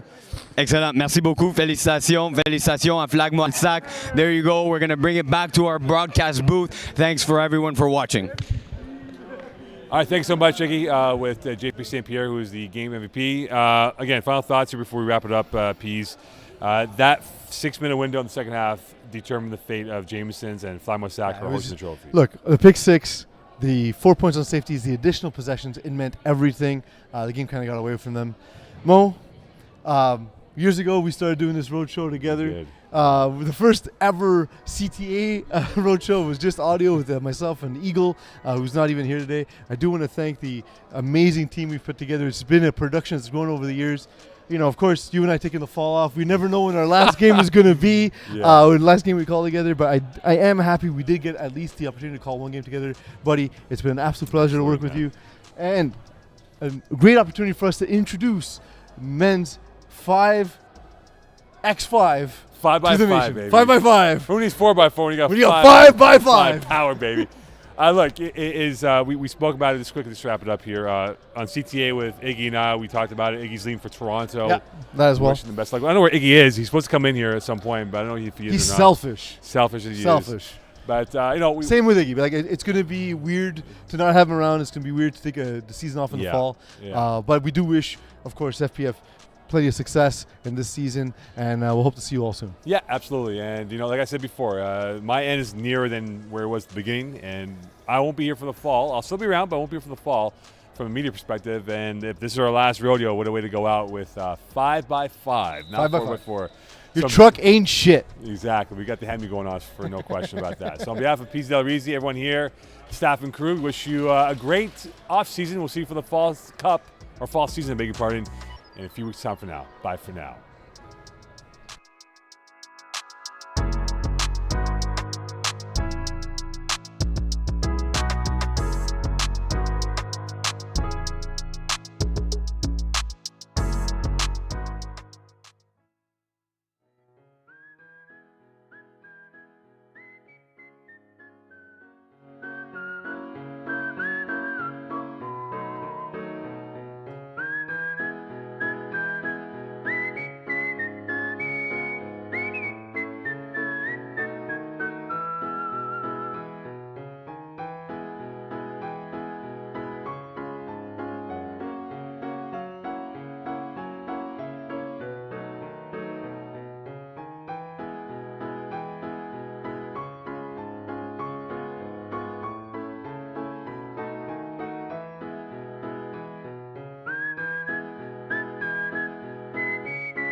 matchup between Hiboux and Red Nation. I'm Brandon. The mic. Maybe we can use the That would microphone. help. Yeah, here. that would help. My bad. I was wondering. All right, my bad. Okay, so anyways, welcome to the Women's Division B final championship game between the 8-2 Hiboux and 8-2 Red Nation. Red Nation first place in Women's B Division. Hiboux in third. They met in the regular season and back in week 4. Red Nation dominating with a 31-0 victory over Hiboux. How does Hiboux get revenge and walk out of here as champs? Yeah, well, definitely they're going to need to score some points this time around, but because definitely the strength of this Hiboux team is their defense, but definitely putting a 0-pointer is not going to win you a championship, so expect their offense to come out high-flying and maybe some ingenuity in that offense, maybe add some creativity, something that Red Nation has not yet seen. So going back to that game for a second, Allison Sobel, the starting quarterback for Red Nation, 3 TD passes, 196 yards. Emily Adam on the other side, 3 INTs in that game, including 2 pick sixes. You talked obviously, Iggy, about the Red Nation defense. How does Hiboux's offense slow down the Red Nation defense or maybe speed things up? Right, they're definitely going to have to watch out for some major athleticism from the Red Nation side. Keep a close eye on Kia Allen Beckles, of course, Emma Townsend Asselin, and if Gigi Abio Cabante is here for Red Nation, we'll have to see their starting roster. She is, in fact, here. That is a top dynamic 3. They're going to have to keep their eyes out on those 3 Red Nation receivers. And going over to Hiboux since their loss in week 4, they've won 8 straight games. What, in your opinion, has been the key to their success? Yeah, it's been there, like I said at the top of the broadcast here, the defensive side on the Hiboux is going to be very much a key to their success. Like you said, great run, and here they're actually about to take the start of the field. They'll be starting on offense, the Hiboux team will. So here we go. We're seconds away here from the opening play of the game. Hiboux, Red Nation battling for the Women's Division B Championship. Who's going to come out on top? We're about to find out. Yeah, as Hiboux starting on their own 5-yard line, there will be some explanations here of the 5v5 format as Emily Adam about to take the snap. Adam gets the snap. She looks right over the middle. She throws it deep. There's a player open. Nice defensive play. Gigi Abante there with the bat down on first down. Yeah, that's exactly. I was talking about the athleticism on the offensive side. The display, you'll see that high pointing of a ball. A nice bat down from Gigi Cabello. Abante was in trail position, but has that athleticism and speed to catch up on that skinny post. Yeah, Abante definitely an athlete. Former point guard for the McGill Martlets. Part of that national championship team a few years ago, but 2015. Adam gets a snap on second down. Now goes to her right. Quick slant is open. Townsend Aslan with the tackle. Good reception right there, picking up a number of yards by the receiver right there for Hiboux. Yeah, and that's number 1, Moi'L Germain. Yeah, she's Noemi Gidal for Hiboux. Great catch. She's going to be a main threat here. Expect her to see a lot of targets today. So here we go now, waiting for the snap. She gets it all high one. Ooh, would that go for a safety? No, it won't. No, and then here's our first rules application of 5v5. You do not lose the yards off a bad snap. It does go back to the original line of scrimmage with a loss of down. Yes, that's, actually said a loss of down right there. Yeah. So I have to see what the Hiboux offense has in play after that wasted play right there. If my down counter is working here, we do have 4th down trying to reach the midfield line. But yes, let's see what she has in store. And I said 5 versus 5.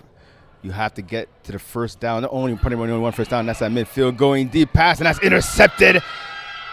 Here she comes, Townsend Aslan trying to shake one tackler. She does, and another. No, she finally gets deflagged by Moi'L de Rosier. Nearly in the red zone, about the 6-yard line right now for Red Nation. Yeah, here's our second 5v5 funny, I guess. Just different rule from our normal traditional 6v6 format. The red zone actually starts at the own 5-yard line and not the 7-yard line. So our 1-point convert essentially is the red zone or no run zone, more appropriately named in the 5v5 format. But great interception there from Emma Townsend Asselin. And that's another thing. normally in 6v6, you bat that down. You don't get the interception. In 5v5 format, a lot more interesting to take the interception, because if you don't, you start on your own 5-yard line. So definitely worth. Usually you see a lot higher volume of interceptions thrown by QBs. That's because the DBs on the defensive side are looking for those interceptions on 4th down. So we see Red Nation now, their offense on the field being led by Allison Sobel. So they take the ball over, as I said, at the 6-yard line, 1 yard away, as Iggy alluded to, from the red zone. Sobel gets the snap. She looks to her right, now back to her left, to the right again. Good coverage right there, and that pass gets batted down. Pass intended for Kia Beckles-Allen. Nice defensive play, though, by number 6, Rosalie Beauregard. Yeah, very nice position here as we see it on the replay.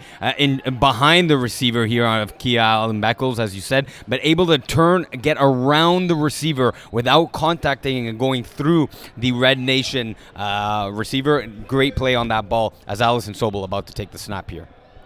She gets it. She looks to her left. She goes there. Quick pass. Ooh, and that was almost intercepted there. So it looks like 2 receivers right there, Iggy, in the same area. And obviously you're a quarterback, so you know if you have 2 receivers in the same area, usually somebody ran the wrong route. Yeah, ran the wrong route or didn't run necessarily the right distance on that route. You have a hook and an out. Perhaps that hook from Gigi Cabillo-Abante should have been back of the end zone instead of the front. A little bit of miscommunication here. So 3rd down now, Red Nation offense. Again, they got the ball off the interception return at their opponent's 6-yard line. They have not gotten a yard so far on this drive. Sobel gets the snap. She looks now to the left, now back to the right again. Open, right through the hands. A rare drop right there by number 8, Marilyn Césaire. Yeah, Marilyn Césaire, underrated, not as well known, but definitely do not let that impact her ability on the football field. Nice smash out. Great throw thrown to the outside by Allison Sobel. Just a tad short there for the touchdown. Yes, Césaire, the second leading receiver on this team. 33 catches, 424 yards, 6 TDs in the regular season. 1 touchdown so far in the postseason. She should have had 2 right there. Now let's see if Red Nation on 4th down can punch it into the end zone. Pass again. Looks like it was off the hands. Good defensive play there. Elodie Champagne in position right there to bat the pass away. So a strong defensive stand right there. Hiboux on the first defensive drive of the game right there. Yeah, definitely bailing out their quarterback from that 4th down interception. Staunch defense here. Elodie Champagne showing her ability, getting 2 hands on balls on that 4th down drive, coming up with a clutch stop to keep it a 0-0 game here early. So now I got to ask you, Iggy, if you're in the Hiboux huddle, listen, the first drive didn't end how you wanted it. You threw the INT.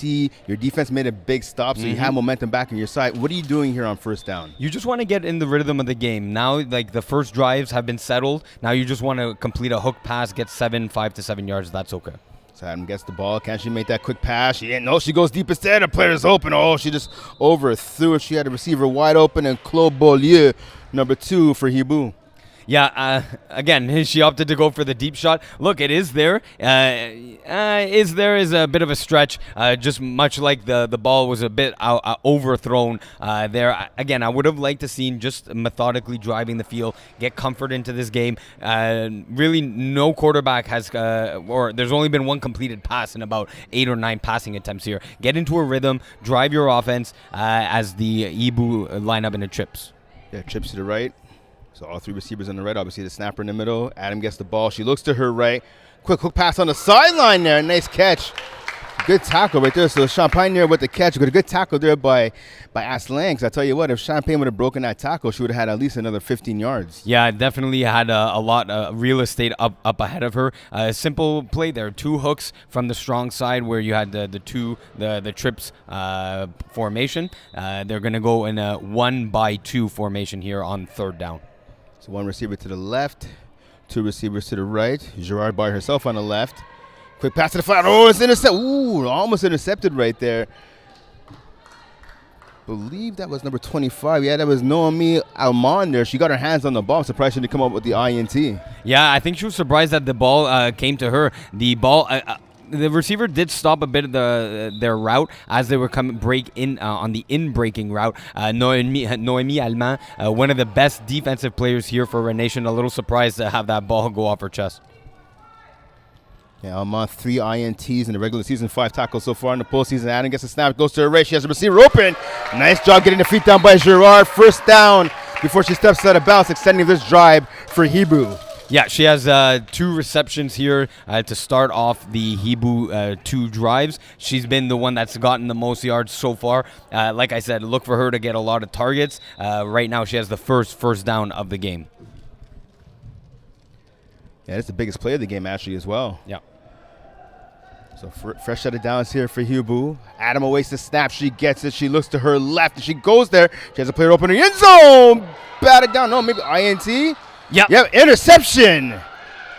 Moi'L, like I said, best defensive player. Mo Khan has been calling her name and shining light on her name all throughout the season on calling the audible, showing on full display why she has that ability. The ball thrown a little to the inside, but nice concentration there as the receiver tried to come back to the ball. And Moi'L coming with a great INT play here for Red Nation. Yeah, looks like Adam was going for Gerard once again. She got the one-on-one matchup she wanted, but just, again, not enough on that ball and was picked off, as you talked about, by Armand.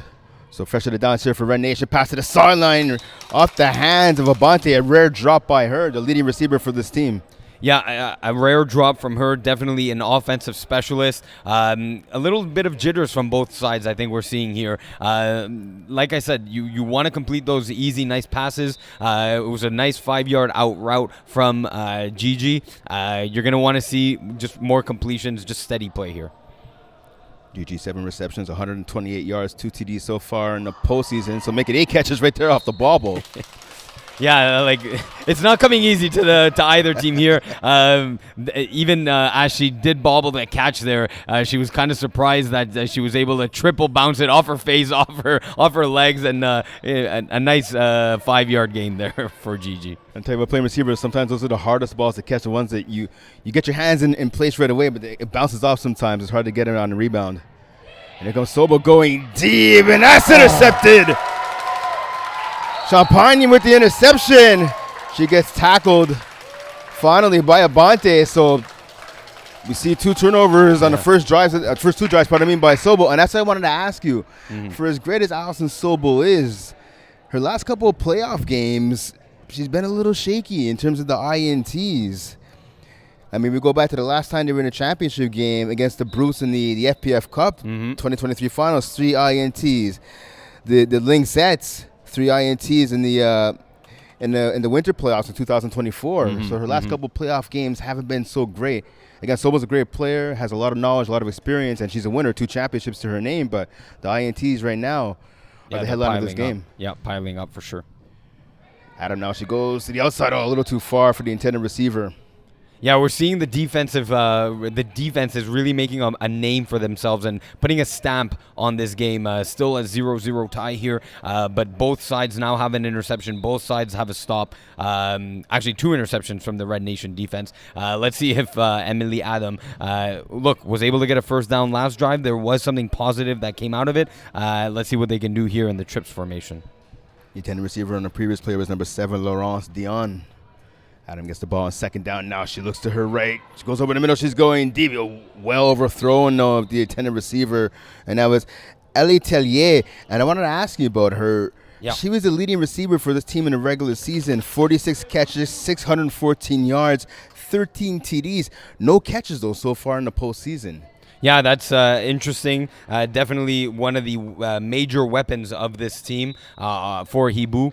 She's going to definitely play a large role in this final, just like Noémie Girard, who's snapping the ball right now. Girard to snap over to Adam. Adam looks to her right. She goes there, and again, throwing it just a little bit past the intended receiver and Dave Rosier. So 4th down now for Hiboux, and so Hiboux's kind of looking like Red Nation on their first offensive drive where they were able to get an INT but couldn't get any yards. Yeah. Hiboux now, so they're about the balls, I don't want to say like 6-7 yards. 50, about 7 yards from the first down. Yeah, so look, both quarterbacks are struggling just to complete passes here. We'll see what Emily Adam has in store for us. Adam gets a snap, looks to her left. She has a player open, overthrowing. And that was intended for Tellier, who we just talked about a few moments ago. So turnover on downs right there for Hiboux. So Red Nation is going to get the ball back now at their own 5-yard line. Yeah, look, the receiver was open. There a bit of that comeback or sideline hook, just overthrown. So really, both quarterbacks have to just settle down, complete nice, even if it's 2-yard passes. Just they need to start getting into a rhythm here. Yes, they want both are taking deep shots. It's not necessarily working out. It's not working. So try something else. Try something that does work. Go maybe perhaps go a little shorter here. Sobel gets a snap now, her 3rd drive of the game. Easy pass right there. Townsend Asselin with it. She gets deflagged by 2 players. A pickup of about 4 yards right there. Oh no, a lot more because 10, they started the 5-yard line, so it's actually a nice chunk of change there, about a 12-yard gain. And notice that extension of the ball. A lot of 6v6, especially the new players, Division E, Co-Ed 3, they always extend the ball out, and it's like, nope, that doesn't do anything. But here in the 5v5 format, it does, as Allison Sobel just takes the snap. Yeah, a bit of a high snap right there. Pass to the sideline, caught by Bonte. She goes out of bounds. Yeah, and again, you'll see that instinctive reaction now from the players to reach and for the ball. Again, it's the spot of the ball is the football and not the flag belts as it is in our traditional 6v6 format. So 3rd down here. 3rd down, I want to say about 1, looks like. Yes, yep. So Sobel with a couple of options right here. Again on 3rd and 1. She goes to the sideline. Nice catch right there by Townsend Asselin. She gets the 1st down and a little bit more before finally getting tackled. Pickup of about 7, maybe even 8 yards right there.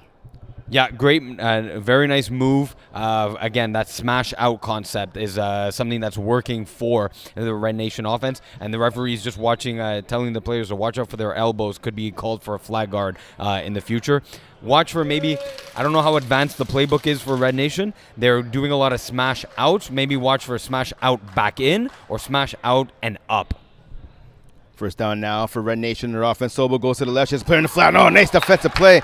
Pass intended there for Alan Beckles. Great defensive play. Climbing over the back, but not getting that PI call there. Good play by her defensively. Yeah. Elodie Champagne once again showing her defensive prowess here. Has the INT off Gigi Cabello-Abante on the hook and go. And there, like you said, avoiding the contact with the offensive player and able to get her big hand on that ball. Sobel gets a snap now. She looks over the middle. She has a player open. Townsend Asselin. Touchdown!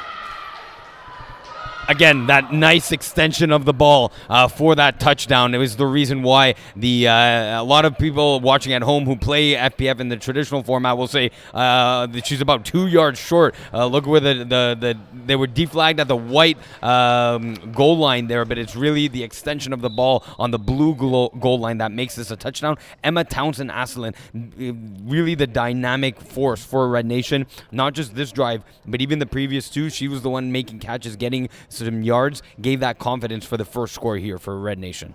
And Townsend Asselin, one of the leaders on his team, one of 6 players left from Red Nation's last championship. They won the Women's Cup in the 2023 spring season.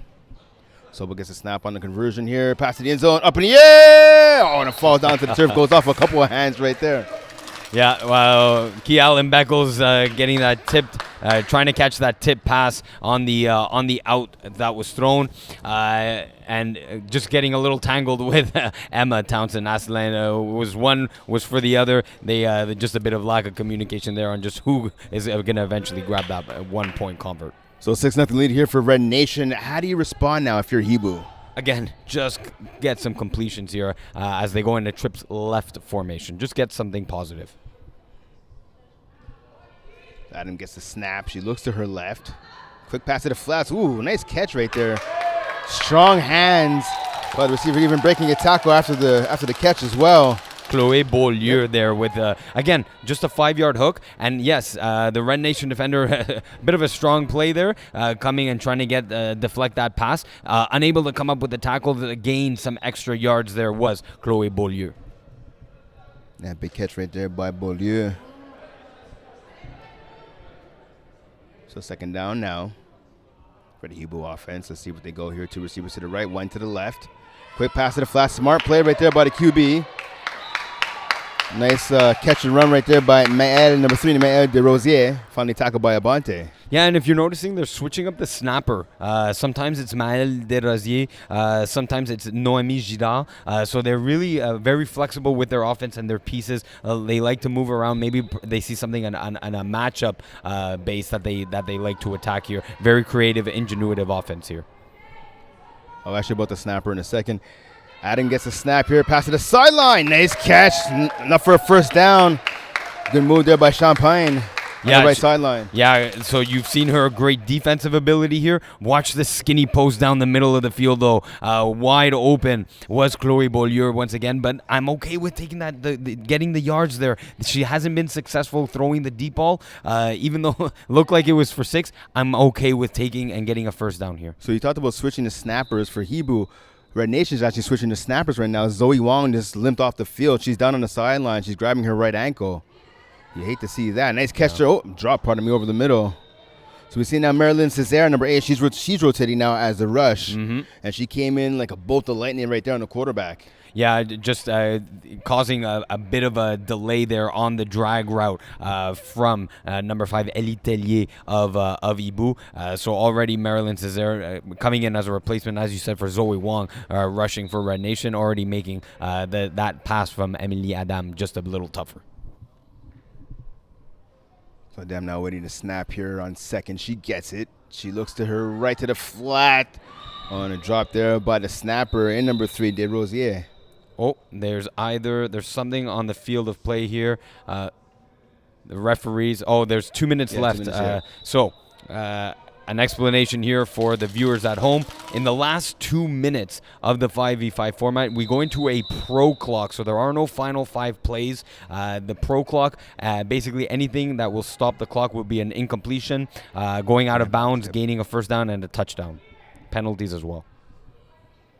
Adam gets a snap now. Looks quickly to her left. Off the hands of the receiver. Ooh, almost intercepted there. Bounced about a couple of feet in front of Almond. And that's the last player you want to have the ball bounce up in front of if you're on offense. Yeah, exactly. Chloe Beaulieu just unable to make that tough catch there. The ball thrown a little high, but the ball placement had to be there.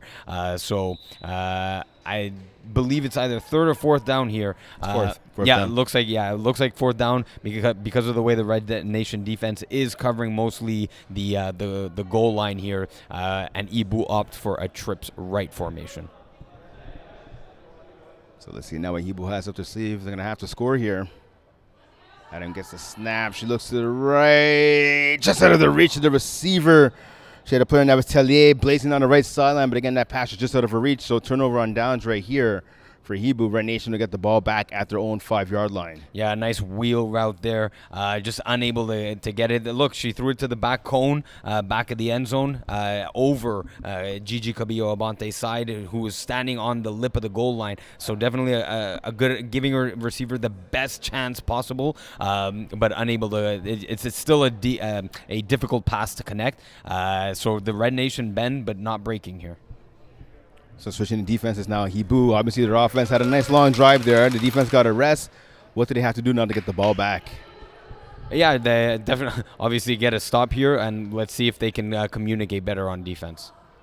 Quick slant pass to Abante. Beautiful ball placement right there by Sobel, picking up a large chunk of yards right there for the Red Nation offense. Yeah, once again, that looks like the last drive started exactly with that, with like a 12-yard gain. Look how quick this ball comes out from Allison Sobel. This is where she's operating at her best. Quick slant, Gigi Cabillo-Abante, one step inside, upfield, extend that ball for a nice gain of 12 yards. Second down now. Sobel gets the ball. She looks to her left. Goes deep. Oh! Intercepted. Ellie Champagne jumped on her horse, climbed the ladder, and came down with the ball. Intended for Abante. Interception. Turnover. Hiboux's ball. Wow, what an interception here. Elodie Champagne coming up with a big interception. You asked Brent, what are they going to have to do? Again, that hook and go is not necessarily working. They got to stop testing Elodie Champagne because she's coming up with big plays for Hiboux. Now they got to create points off this turnover, though. Exactly. There you go. I'll tell you what, Iggy, if I would have told you just a bit before halftime, 107 before halftime, we'd have more interceptions and touchdown passes, what would you say? I wouldn't be too surprised. Both of these defenses very aggressive. Sort of a bunch formation here. Adam gets a snap. She's going deep again. Corner route. Ooh. So that pass is intended there for number 1, and Gerard, tight coverage there by Cesar. Yeah. You have to wonder, she didn't really turn around to play the ball. She was looking up at it. She got a hand on the ball and didn't get a hand on the receiver. I'm good with the no call there for the no defensive pass interference. Second down, there is exactly 1 minute left on the clock. It does stop because it was an incomplete pass. So remember, if a pass is completed inbounds, that will keep the clock rolling. So will a sack.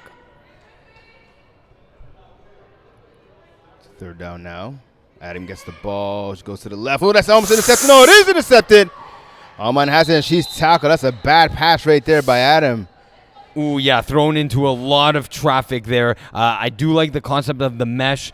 So you have a drag at 1, drag at 3, but thrown to the side where there's 2 defenders to the 1 Hiboux receiver, not necessarily scanning the entire field, maybe locking on it to a target for just 2 extra seconds as Moi'L coming up already with the 3rd interception here for Red Nation. So with 54 seconds remaining here in this first half, can Red Nation punch it in the end zone a second time? Let's find out. Sobel gets a snap. She looks to the right.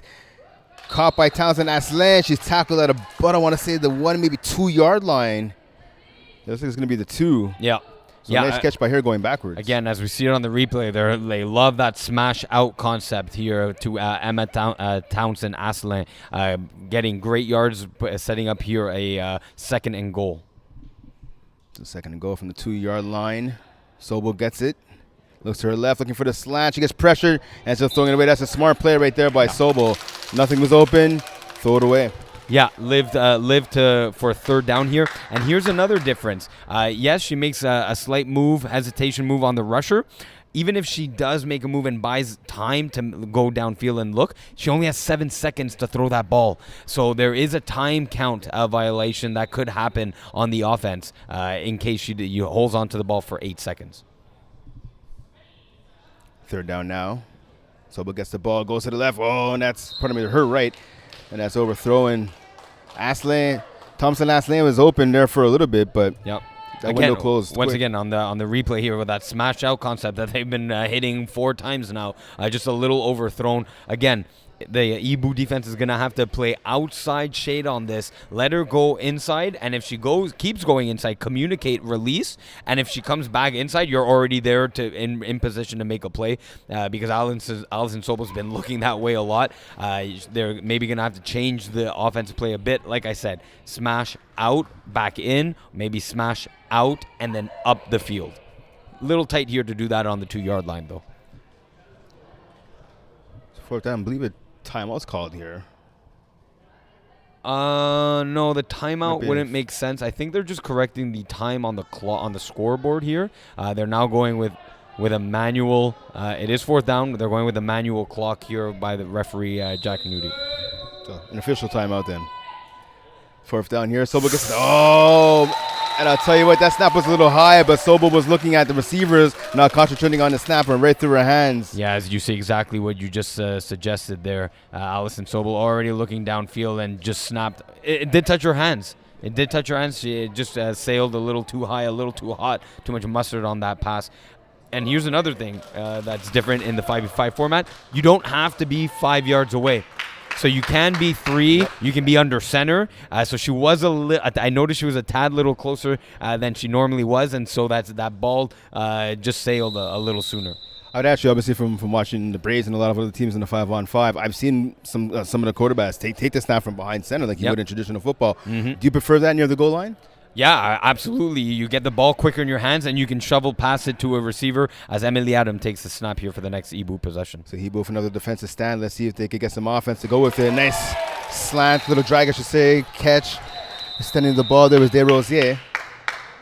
And they're going to take a timeout here. So the way the timeouts work, each team has 2 timeouts, not per game, per half. That's also different against our traditional 6v6 format. So opting, because that pass was completed inbounds, the clock would have otherwise been running. They opt to take their first of their 2 timeouts in the half. It's a good, smart timeout right there, actually, by the Hiboux offense. So now second down. So the clock's saying 12.9 seconds left. Yeah. Adam gets a snap. She's going deep.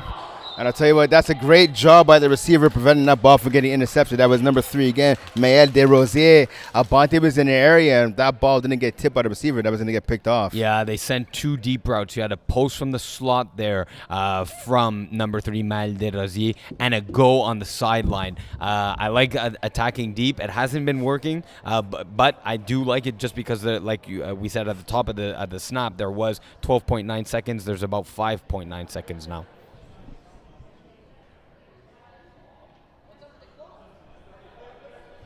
So we'll have to see right here, again, what Hiboux going to do here offensively. Obviously taking a little extra time in the huddle. This could be the last chance here to get it into the end zone, barring a penalty. Adam awaits the snap. She gets it. Looks immediately to the left. She goes to her right, and that's intercepted. Townsend Aslan, because she's running back to the house. She brings it back to the middle of the field. She gets deflagged at about the 8-yard line, and that'll do it for the first half. A low-scoring game, 6-0 lead for Red Nation. Emma Townsend Aslan, so far the player of the game for her team, along with Noemi Almond.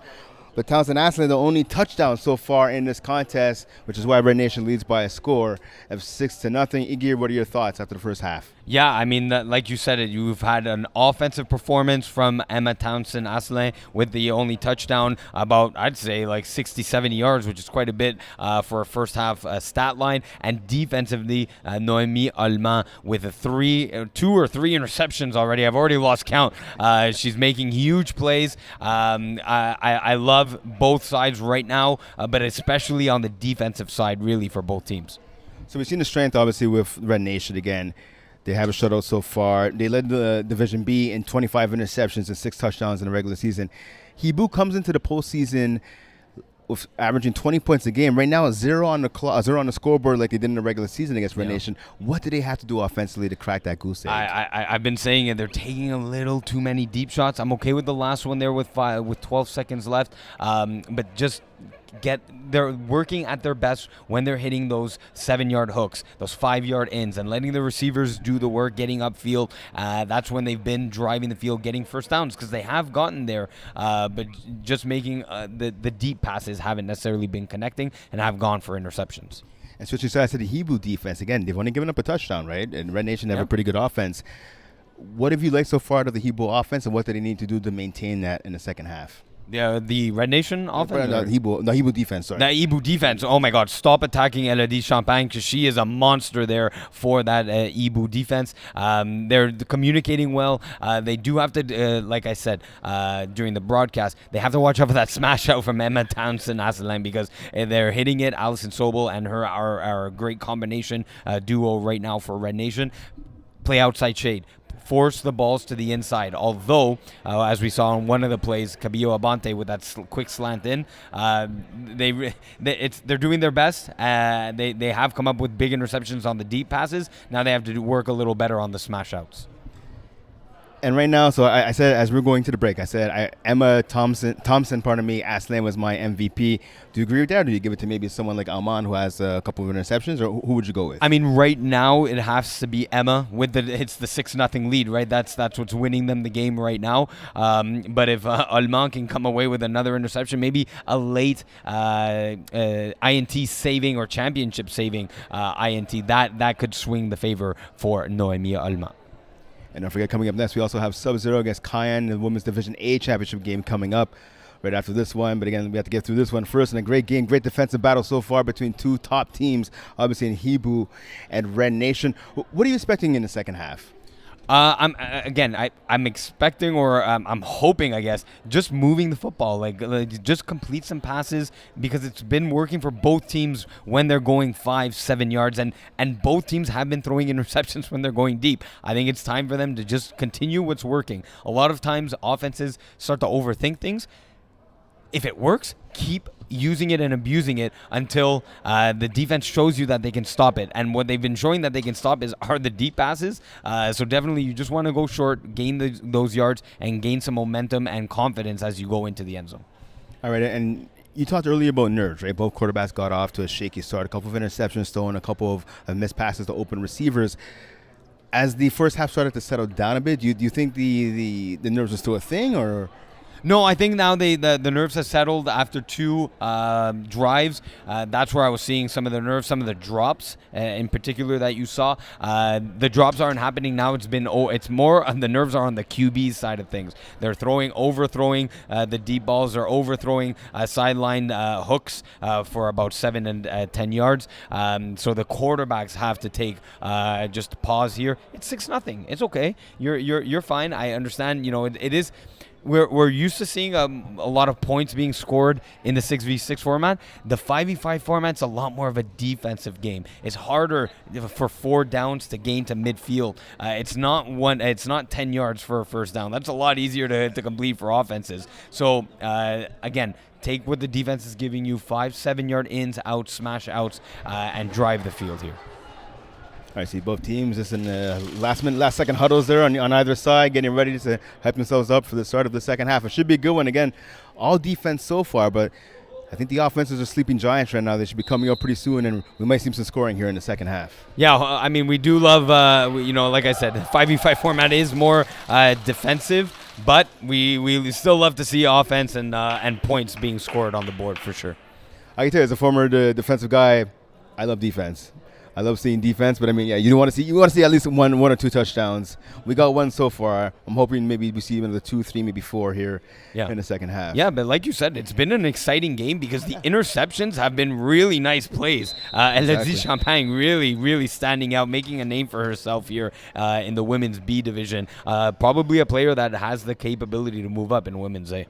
Definitely, a couple ladies, I think, have the capability of moving up here. Red Nation gets a snap here to start the second half. Slap pass. Talented Aslan again.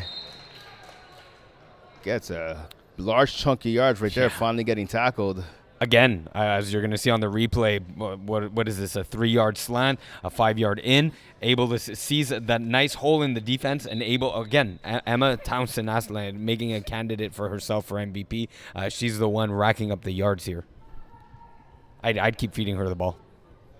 Yeah, it seems like a good plan so far. I mean, she's been the difference maker on offense so far for Red Nation. Sobo looks to her left. She goes there. Quick pass. Oh, and that's almost intercepted. Abante there having to play defensive back, even though she was the receiver. As you saw number 8 there, De Rosé, coming out, Champagne almost making the INT on the sideline. Oh, that would have been her third. What a defensive player. Look at reading the quarterback, reading the route. I absolutely love that play. Great defensive play by Elodie Champagne. What a player. Credit to, I believe, the rusher, yes, number 7, Laurence Dion. She got on Sobo quick, made Sobo get rid of the ball maybe a second before she wanted to. And a bad snap right there, setting up a 4th down now. So a sloppy start to the second half for Red Nation.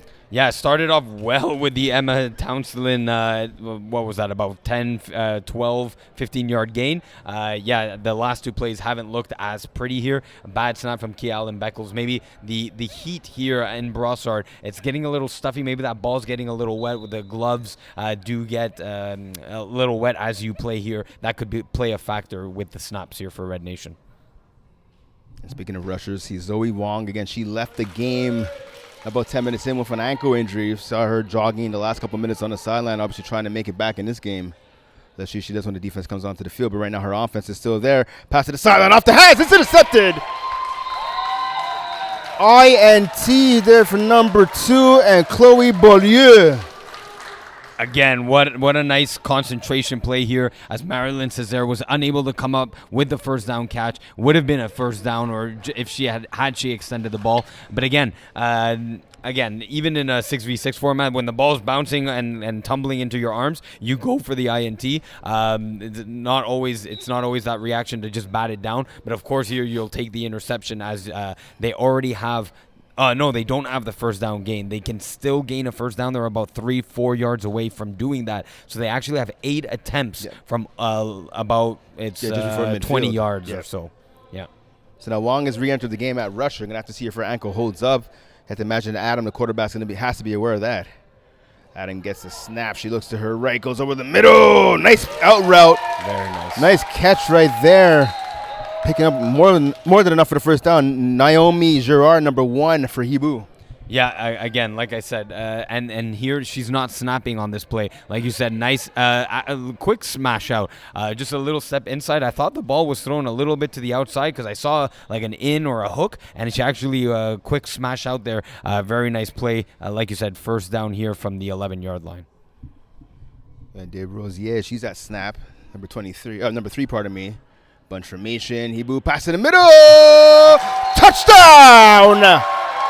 Girard, we're all tied up at 6. Yeah, I love the play here. The bunch formation worked last time. You have the 7-yard, 10-yard hook tends to open up in that bunch formation. Everyone's looking for corner routes, everything's sliding away. That open middle tends to get open on those bunch formations, extending the ball. Moi'L Desrosiers, actually, as we caught it here on camera, with the touchdown, huge, tying this game up at 6. Going for a 1-point attempt, trying to get the lead here. Our Hiboux, somewhat of a bunch formation here, trips right.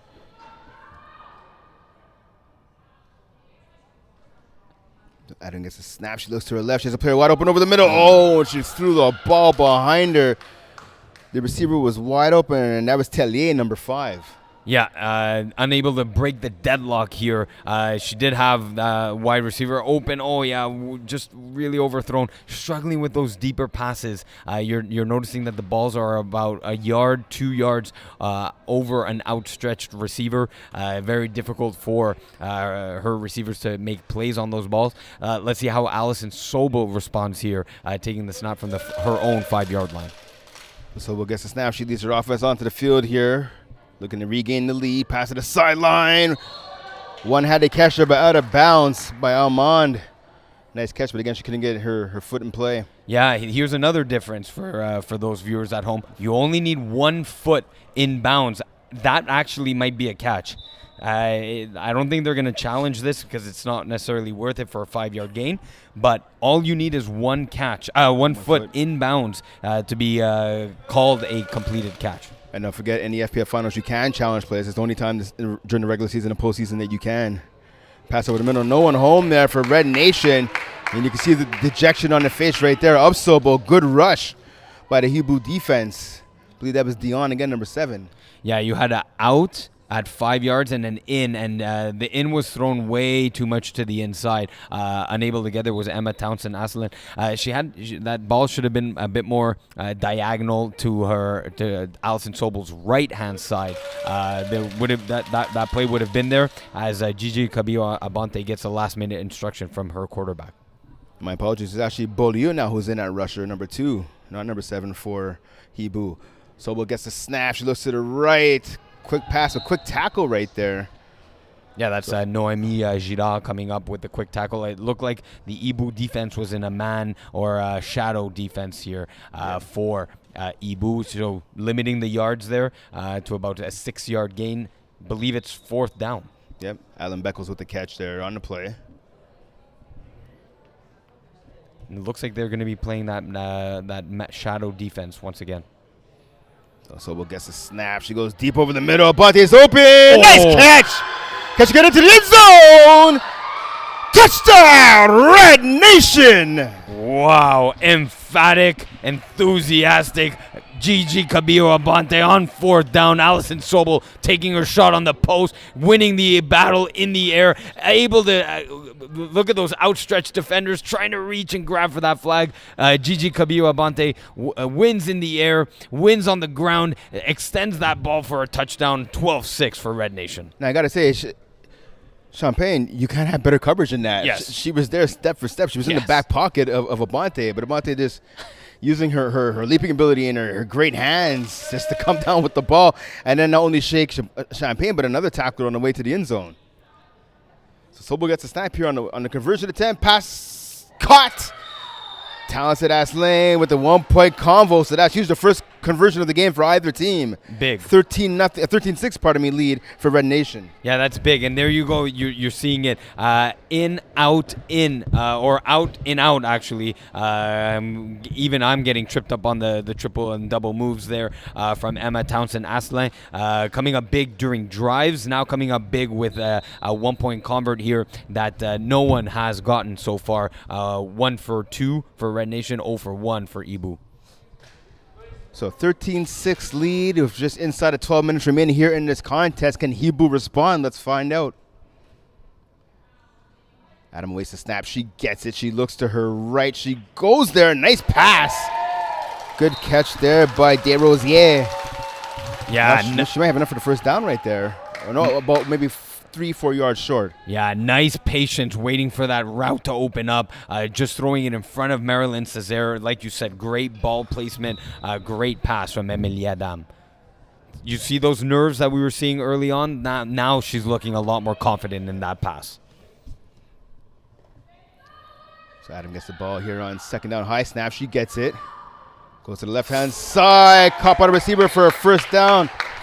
Nice catch there. She's being knocked down to the ground there by Naomi Girard. Yeah, with Noémie Allemand on defense there for Red Nation. A nice little battle that we're seeing there. Could have maybe been called for contact there. Referee on the sideline didn't necessarily see that way. No advantage gain. But it does create a first down for Hiboux. First down to get a touchdown here. Let's see if they're able to make it a 13-12 game. So Hiboux finally cracking that goose egg this season against Red Nation. Now looking for a second touchdown, looking to tie this game up at 13 apiece. Adam gets a snap, and she gets sacked there, electing not to throw the ball. No, so you're right. That's not a sack. Yep, you can do that throwaway. Exactly. So here's another thing in the 5v5 format. There is no intentional grounding, so you can just throw that ball away at the rusher's feet. You should, in theory, as a QB, never take a sack because you can literally throw it at their feet away. And the reason why a lot of people say, why is there no intentional grounding? Quarterbacks cannot directly run off the line of scrimmage after taking the snap. They have to pass it back, but it sets up second down. Second down and long now. Ooh, and high snap. Adam gets it off the hop, off her own fingers. Pass over the middle. Blind pass. Ooh, and that's almost intercepted. That's not what you want to do if you're Adam right there. Luckily, the Marilyn Césaire didn't come down with that ball. Yeah, a bit of a risky throw after a nice athletic play to grab that ball. But, throwing it over the middle of the field is, Marilyn Césaire, like you said, just off her fingertips. So I'll tell you what, so that ball with the snap going high and causing the quarterback to go back and get the ball, I'll tell you what, if she was able to avoid the sack, she would have had a touchdown because the wide receiver on the right-hand side was left wide open. The defender just thought that automatically that the sack was going to get made. So Adam gets a better snap that time. She goes deep to the end zone. Intercepted again. You know who? Naomi Allemand. Unbelievable. Great reading of the play. More than anything, obviously coming down with the catch is clutch. Look at he's reading the quarterback, reading the receiver, locating and tracking that ball for a touchback for Red Nation. She's now 3 interceptions at least. Noémie Allemand going head-to-head really with Elodie Champagne for the interception battle here. And it's a big interception. Let's see if Red Nation can capitalize that and get a 2-possession lead here. I have to say right now that Allemand is the leader in the race there for player of the game. We'll have to see if it ends up being that, though. 13-6 lead, for Red Nation. Just outside of 8 minutes remaining in this contest. Pass incomplete. 10 for Beckles. Allen, just taking a look at how both teams got here. Again, Hiboux finishing 3rd in the Women's B division. Coming in tonight, as I mentioned, on an 8-game winning streak. 2 of those wins, however, were in the playoffs. A quarterfinal 18-14 OT victory over Les Petites Miettes. And then a 23-18 victory over Supernova in the semifinals right here on this field 12 days ago. Yeah, nice road to the finals as Allison Sobel takes a snap. Sobel gets the ball, goes to the left. It's almost intercepted. Oh my God. And guess who? Elodie Champagne almost coming up with her 3rd or 4th interception of this game. I'm telling you, I lost count of the interceptions. The INT count is way too high right now. So that was supposed to be a wheel route to Césaire. Sobel didn't let her run the rest of that route. She had the out. And I guess a little bit of miscommunication there. Cesare was running the wheel. She would have, the quarterback thought she was running the out. And Cesare, that would have been a walk into the end zone if she's able to come up with that ball. Red Nation living to fight another down. Pass behind the receiver. Still making the catch. I believe, that was Almonde making the catch. Nice one for her. Nice grab right there. 4th down now. 4th and long. Well, 4th and 10 to be exact, I think, for Red Nation. What do you do here for Allison Sobel in the huddle, Iggy? She's going to try like a hook and go or a wheel, and honestly, you're losing time going downfield. What you would probably want to do, stretch the field vertically. Have a go, out, post, go from your 4 receiver set here. Okay, well, let's see what they have up their sleeve. Sobel gets the snap. She looks to the right. She goes there. Quick pass. So a tackle. Almond with the catch. Does she have enough for the first down? No, she doesn't. A yard short. A huge tackle right there. But a Hiboux defender is trying to see what number that was. I think that was number 2. Number 4, number 2. That was Beaulieu. Yeah. Yes, Chloe Beaulieu. Yeah, number 2. Has come up with some big plays there. Oh, man, just inches short of that first down. It was actually a pretty nice play. I thought, it was caught 3 yards short. She got a lot closer to the lip of the midfield there than I originally thought. Big defensive play. They needed that. They could not go down 2 possessions here. And big play by Chloe Beaulieu. Yeah, looking at Red Nation this season, they've gone 6-2 since their win over Hiboux earlier this year. The only 2 losses were to Les Boys. A little bit of a, we'll get to that in a moment after this play. Adam gets a snap here. Adam goes over the middle, almost intercepted there. Yeah, that was a dangerous pass. Nice catch though by number 3 and David Rosier, but. I mean, Townsend Aslan was right there. I mean, she has a long reach. I think her arms were an inch longer. She would have had the INT. I'm telling you now, like those passes have been very crisp, very well located. Having played against Emma Townsend Aslan, you're exactly right. That range that she has is not easy to throw to. I've thrown against her in co-ed. She really takes a lot of the field away as Emily Adam takes a snap. Adam gets the ball. She goes to the left as a receiver. Nice catch there by Girard. More than enough for the first down. And we see Adam, again, in the groove right now. Second in yards, second in touchdowns in the regular season. Really finding her groove late in this contest. Inside of 5 minutes remaining, her team down by 7, 13-6 right now. Yeah, you're seeing now, like, hey, I'm not hitting the deep balls. She's going intermediate, and the touch on her passes have been perfect. And her now snapper, Noémie Girard, coming up with a big catch there. Adam gets a snap. Quick pass to the sideline. Dion. Oh, great tackle right there. It's touchdown saving tackle right there by Abante. Yeah, very much so. And look at this Red Nation defense shifting here, going left, going right, but that did leave the all hooks play there open. Laurence Dion almost got the touchdown here. Now they're set up, I believe, for 3rd and goal from the 5-yard line. So I was talking a little earlier about Red Nation in terms of their path here to the playoffs. They actually lost their playoff game. They lost in the semifinals to Les Boys 45-35. But Les Boys not able to make it to the finals, so Red Nation, who lost that game by 10, takes their place, hence why they're in the championship game here tonight. Adam pass it in zone over the middle! Oh, there's definitely got to be a penalty here. Oh my God, this is it's flag football, a non-contact league. There has to be a flag here, and I believe Gigi Cabillo Abante had a right path to the interception, and she got mauled over and grabbed from behind for that interception to be prevented. So this has to be offensive pass interference, offensive pass interference. Yeah, 100%. You're right. Abante had the interception right there, but again, can't blame the offensive player and Girard for making a play. It's up to the officials to throw the flag right there. So she saved an INT right there. Oh, yeah, for sure. But that has to be a flag. Yeah, 100%. 100% needs to be a flag for sure. Bunch formation here. Watch that middle of the field. Just outside of 3 minutes remaining in this contest. Adam over the middle. Touchdown! Hiboux. Huge catch there. Rosier with the defender draped all over her back. She comes up with the TD. Her team is now down by 1, 13-12. Yeah, doing that out route and then coming back inside to get that inside position on Gigi Cabillo-Abante. What a body position catch and all of her strength just to make secure that touchdown catch. Huge. I would ask you right now, would you go for one or would you go for two? It looks like he was going for one. They're going for one. What would you do? In my offense, I'm going for two always, but I totally understand why Hiboux go for one. They're more comfortable. There might be a challenge here on the play.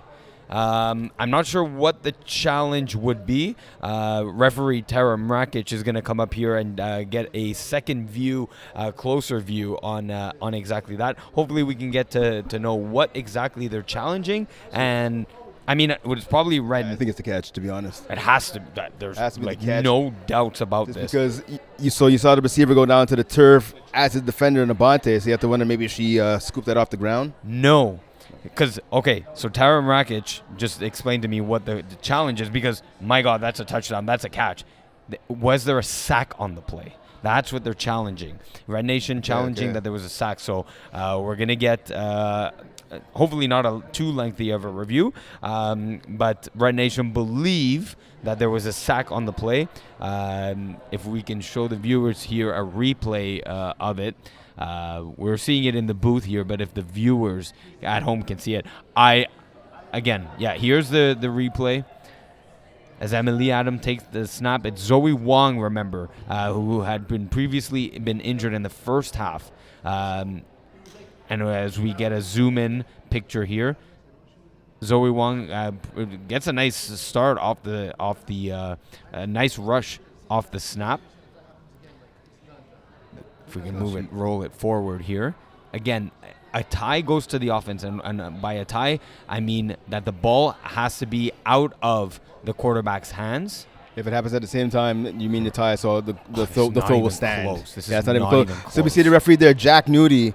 Jack Nudie was right there. His main job is to see if there's either going to be a sack or a QB hit on the quarterback. He was right there, spot on. Yeah, this is not even close. This is a bad challenge. I don't know who challenged it. I don't know if it was Zoe Wong. Even Zoe doesn't look necessarily confident that. So it had. I believe it came from the sideline. Bad challenge. There's going to be another point in the game where there's probably a bigger play. I understand it was a scoring play. I get it for that reason. But for the odds of and the percentage odds, there's a very low success rate on that one. I would have waited to use the challenge, though there's only 2 minutes and 23 seconds left in the game. That's true. Yep, touchdown gets confirmed there by Jack Nudie. So now the 1-point conversion needed right here for Hiboux. Again, looking to tie this game up by 13. A 13-12 lead right here for Red Nation. So we're going to see right here, Red Nation, right? They lead the women's division B, in defense. They're gonna have to prove it right here. Can they keep this game? Can they keep this 1-point lead? We're gonna find out, but definitely that's what Hiboux's more comfortable in. Again, going in that bunch formation, they're succeeding here. Let's see.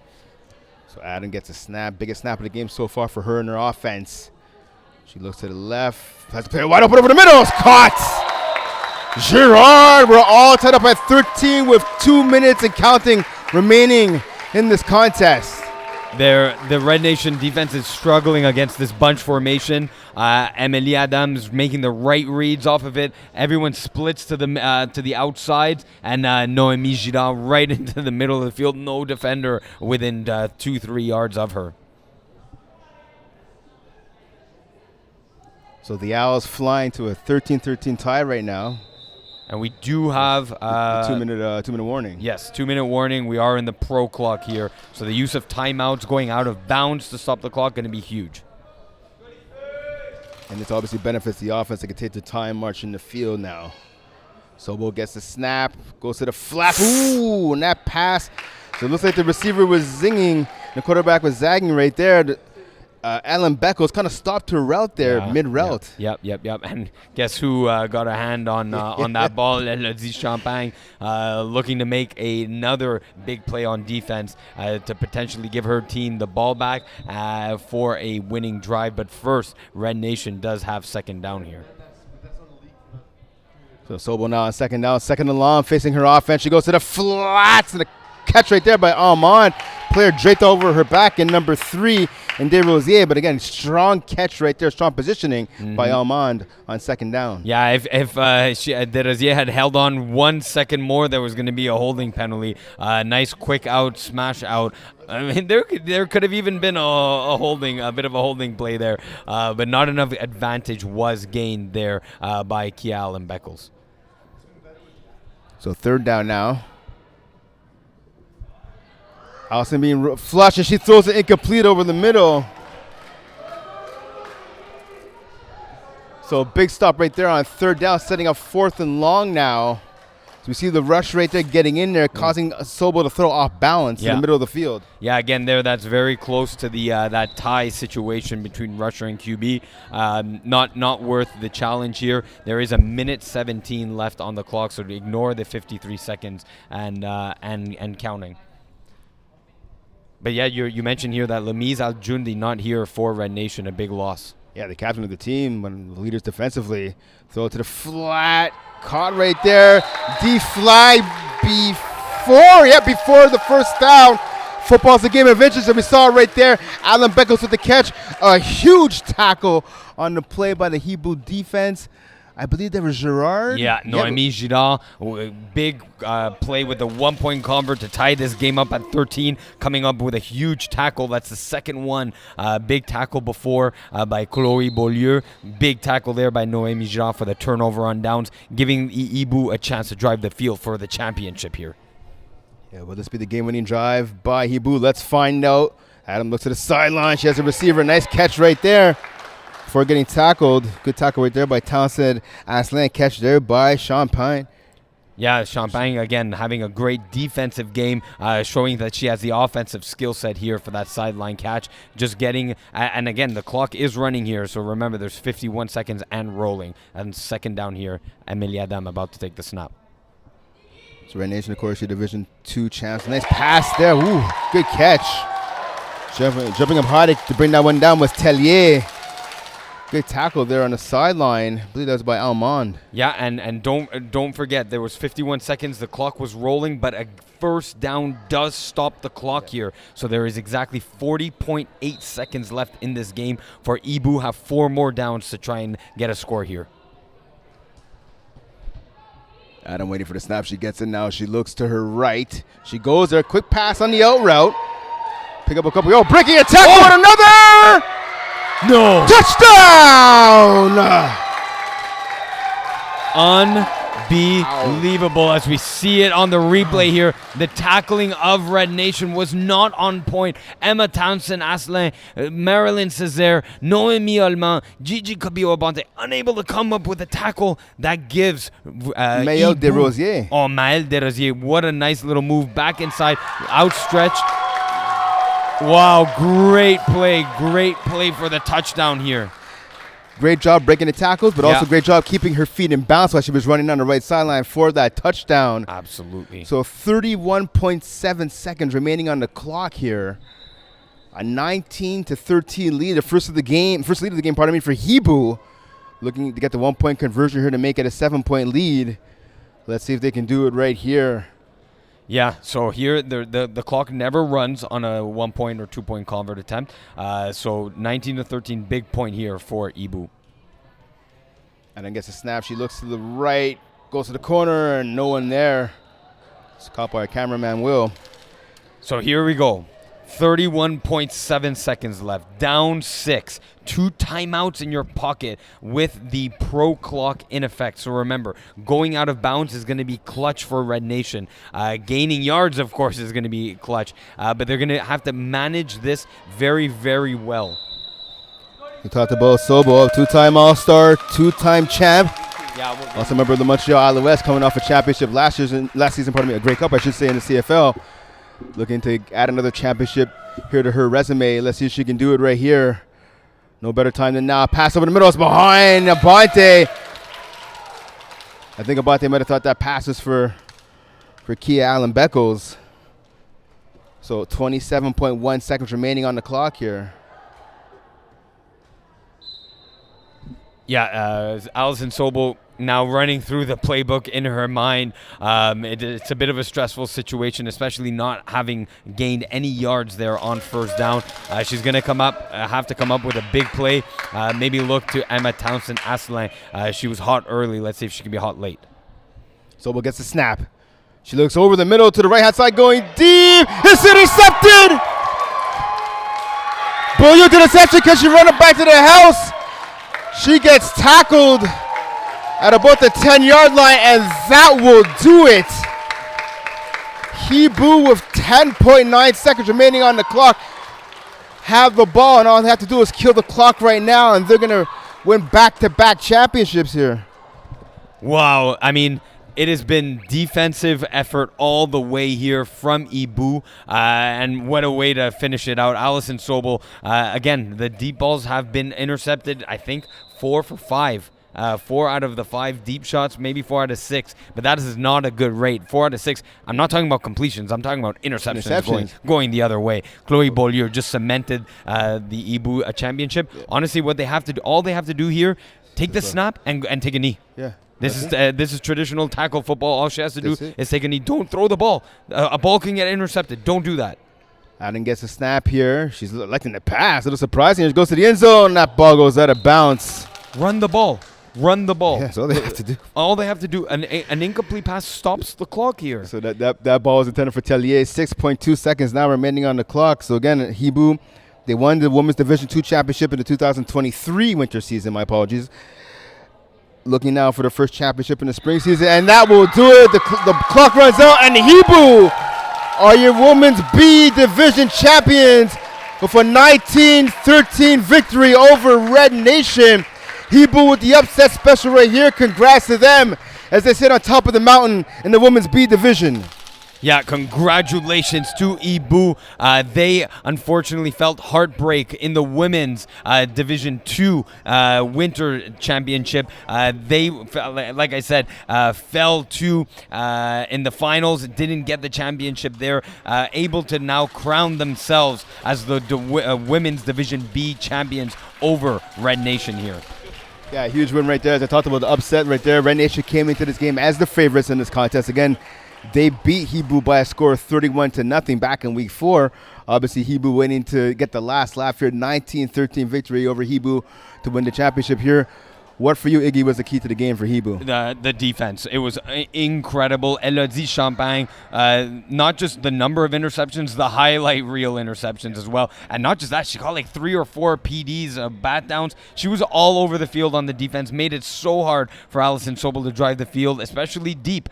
She, like I said, she could not go deep, and Red Nation does like to test it, and then they tested the wrong person on defense with Elodie Champagne. So obviously the Hiboux defense coming up. But speak about their offense, the resiliency. Yes. Listen, they started off really bad, right? They had a couple of interceptions. They were down 6-0 at halftime. Shut out, yeah. They were really fighting uphill the entire game, but they were able to come out in the second half, score a couple of touchdowns to get the game winner. How big was the offensive performance? Huge, and they used that balanced formation to perfection. But in 4 seconds here, we will go down to Jeff Rosenblatt on field level. We're back on the field with the Women's B champs, Hiboux, which means owl, by the way. It means owl.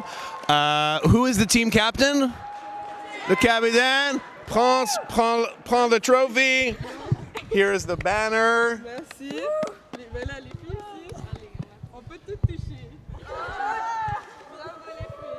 And we also have the finals MVP, which is Elodie Champagne.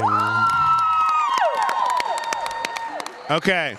On peut parler en anglais un peu? A little. So I just want to know, it was a really great game, more of a defensive game. How do you think you guys came out on top? Yeah, well, we focused on defense. Offense was hard at first, but we stayed calm and we played as a team. Hey. That's a great answer. That's a team win for Women's B 2024. Hiboux, amazing game. These are great champions. Back to you. All right, so again, so we see Elodie Champagne there getting the MVP of the game, player of the game, deservedly so. Yeah. I mean, huge performance on both sides of the ball.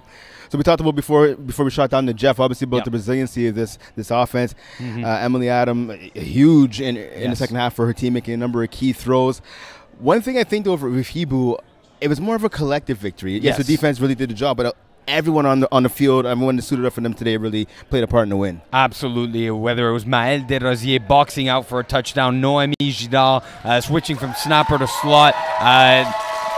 They're giving praise to the fans out here. Hiboux, as you hear the fans giving a standing ovation to Hiboux. But you're right, it was a team collective effort here. And for me, it was Emily Adam staying composed. You saw it early on, deep shot after deep shot wasn't being completed. Same thing for Alison Sobel on the other side. The key difference was that she adapted, started going to the middle of the field, very comfortable with her intermediate passes, throwing them over Emma Townsend, Asselin. The beauty of perfectly arced passes. You saw that confidence growing. Shutout in the first half, 18 points in the second half. Really led the championship for this team. And switching sides, obviously, Red Nation, a heartbreaking loss, right? They led for the majority of this game with the exception of the last 2 or 3 minutes. A veteran squad, they've been here and done that before, right? So obviously we could expect for them to be back. But what, in your opinion, do they need to do to make the next step? Because they've lost the last couple of playoff games, specifically championship games as well. Right. It's exactly what I just last said, right? It was the willingness for the Hiboux offense that you saw to adapt to a game plan and change. You know, I wanted to go test deep, wasn't working, adapt to it. Alison Sobel was still trying to really release the rock, going deep a little too often, and the Hiboux defense made her pay for that. So adapting to defenses is the answer there. All right, there you go. And quickly, obviously, with this Hiboux team, what do you think they do next? Do you think they stay in the women's B division, or they have the potential to move up to Div A? I mean, look, if they fit the cap for the women's 2, especially in the winter season, women's 1 is another caliber. They probably fit the division women's 2 cap. Get a championship there. They were there in the finals last winter. Go for it again. Get that win. But they do have the potential as they grow together as a unit. They have the potential to move up and do battle with the Subzeros and the Cayennes of the world. Speaking of, that is our next matchup here.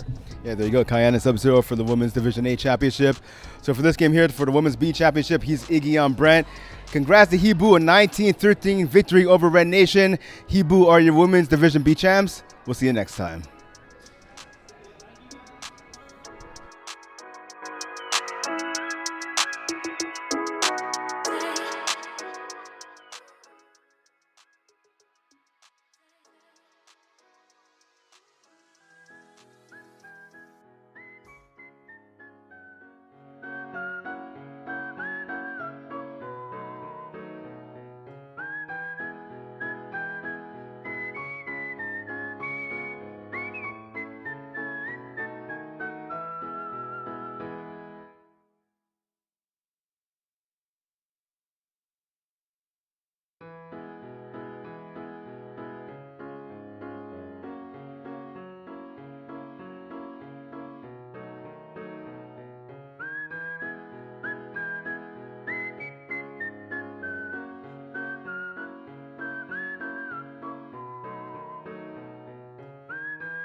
me? Welcome to the Women's Division A Championship game between the number 1 seed 10-0 Subzero and number 2 seed 6-3 Cayenne. He's Alex Blay. I'm Brent Bakken. Thanks for joining us on the broadcast. Alex, the finals are here. The last game of championship weekend, if you will, Sunday to Monday. Subzero, again, as I say, a 10-0 team. They haven't lost in a while. They're taking on a team who they beat 4 times this season, 3 times in the regular season in Cayenne and once in the postseason. What does Subzero have to do to maintain their path to profession and win the championship? Écoute, dans le fond, je trouve genre que Subzero devrait juste faire ce qu'ils font à chaque game. Ils doivent faire les mêmes concepts, les mêmes jeux, puis ils vont gagner. Selon moi, ils stick avec ce qu'ils font depuis le début, puis ils vont être corrects. Mais dans le fond, le beau Cayenne, ils ont quand même eu la chance de jouer 4 games contre eux durant la saison. Donc, je pense qu'ils peuvent peut-être essayer de capter leur jeu puis savoir c'est quoi leur concept qu'ils font plus souvent puis eux qui marchent. Donc, si eux autres, ils se rappellent qu'ils ont une bonne mémoire de quel concept à surveiller, peut-être Cayenne pourrait potentiellement gagner la game. Mais je sais pas, mais je crois que ça va être une partie gagnée par Subzero. Okay, so you look at the Subzero squad, right? A lot of big names. Obviously, it starts with the quarterback, Sarah Parker, right? She's arguably the best female quarterback in all of Canada. 45 touchdowns in the regular season. She has tons of receivers. The leading receiver, actually, in Women's Division A, Amélie Carrier. There's Sarah Cormier. There's Caroline Moquin, Joubert, Laurence Pontbriand, obviously the best of the best. Sabrina Gervais, obviously on defense. I can go up and down this entire roster for Subzero. You bring up a name, she's a highlight player. She's an impact player. Looking at Cayenne, though, I mean, they have the quarterback, right? They have Sandrine Corbet Hoyat, 23 touchdowns in the regular season. And you have Annie Tyres Lagacé.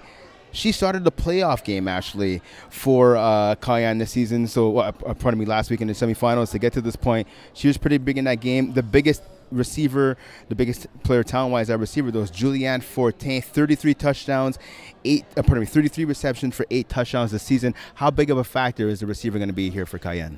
Je trouve qu'avoir un joueur comme Julianne qui peut avoir un gros impact sur le jeu va faire une grosse différence dans le fond, comme dans la game. Mais l'affaire que je trouve qui est vraiment particulier avec Cayenne, c'est que je trouve que dans le fond, de un, ils n'ont jamais eu leur squad complet. C'est toujours, dans le fond, je checkais leur roster et dans le fond, c'était des filles qui jouaient 6 games, 7 games, 8 games. Il n'y a personne qui ont joué comme 9 games complets de la saison. Donc, je trouve que peut-être en termes de chemistry, ça va être plus difficile pour eux de trouver le rythme. Mais, la partie a commencé. On va se déplacer. Quick question on the sideline by Cayenne. So, finish your thought. Oui, c'est ça. Dans le fond, c'est juste, je trouve qu'ils n'ont peut-être pas eu le temps de bâtir une chimie complète Cayenne avec, dans le fond, les joueurs qui manquaient. Dans le fond, les joueuses qui manquaient durant la partie.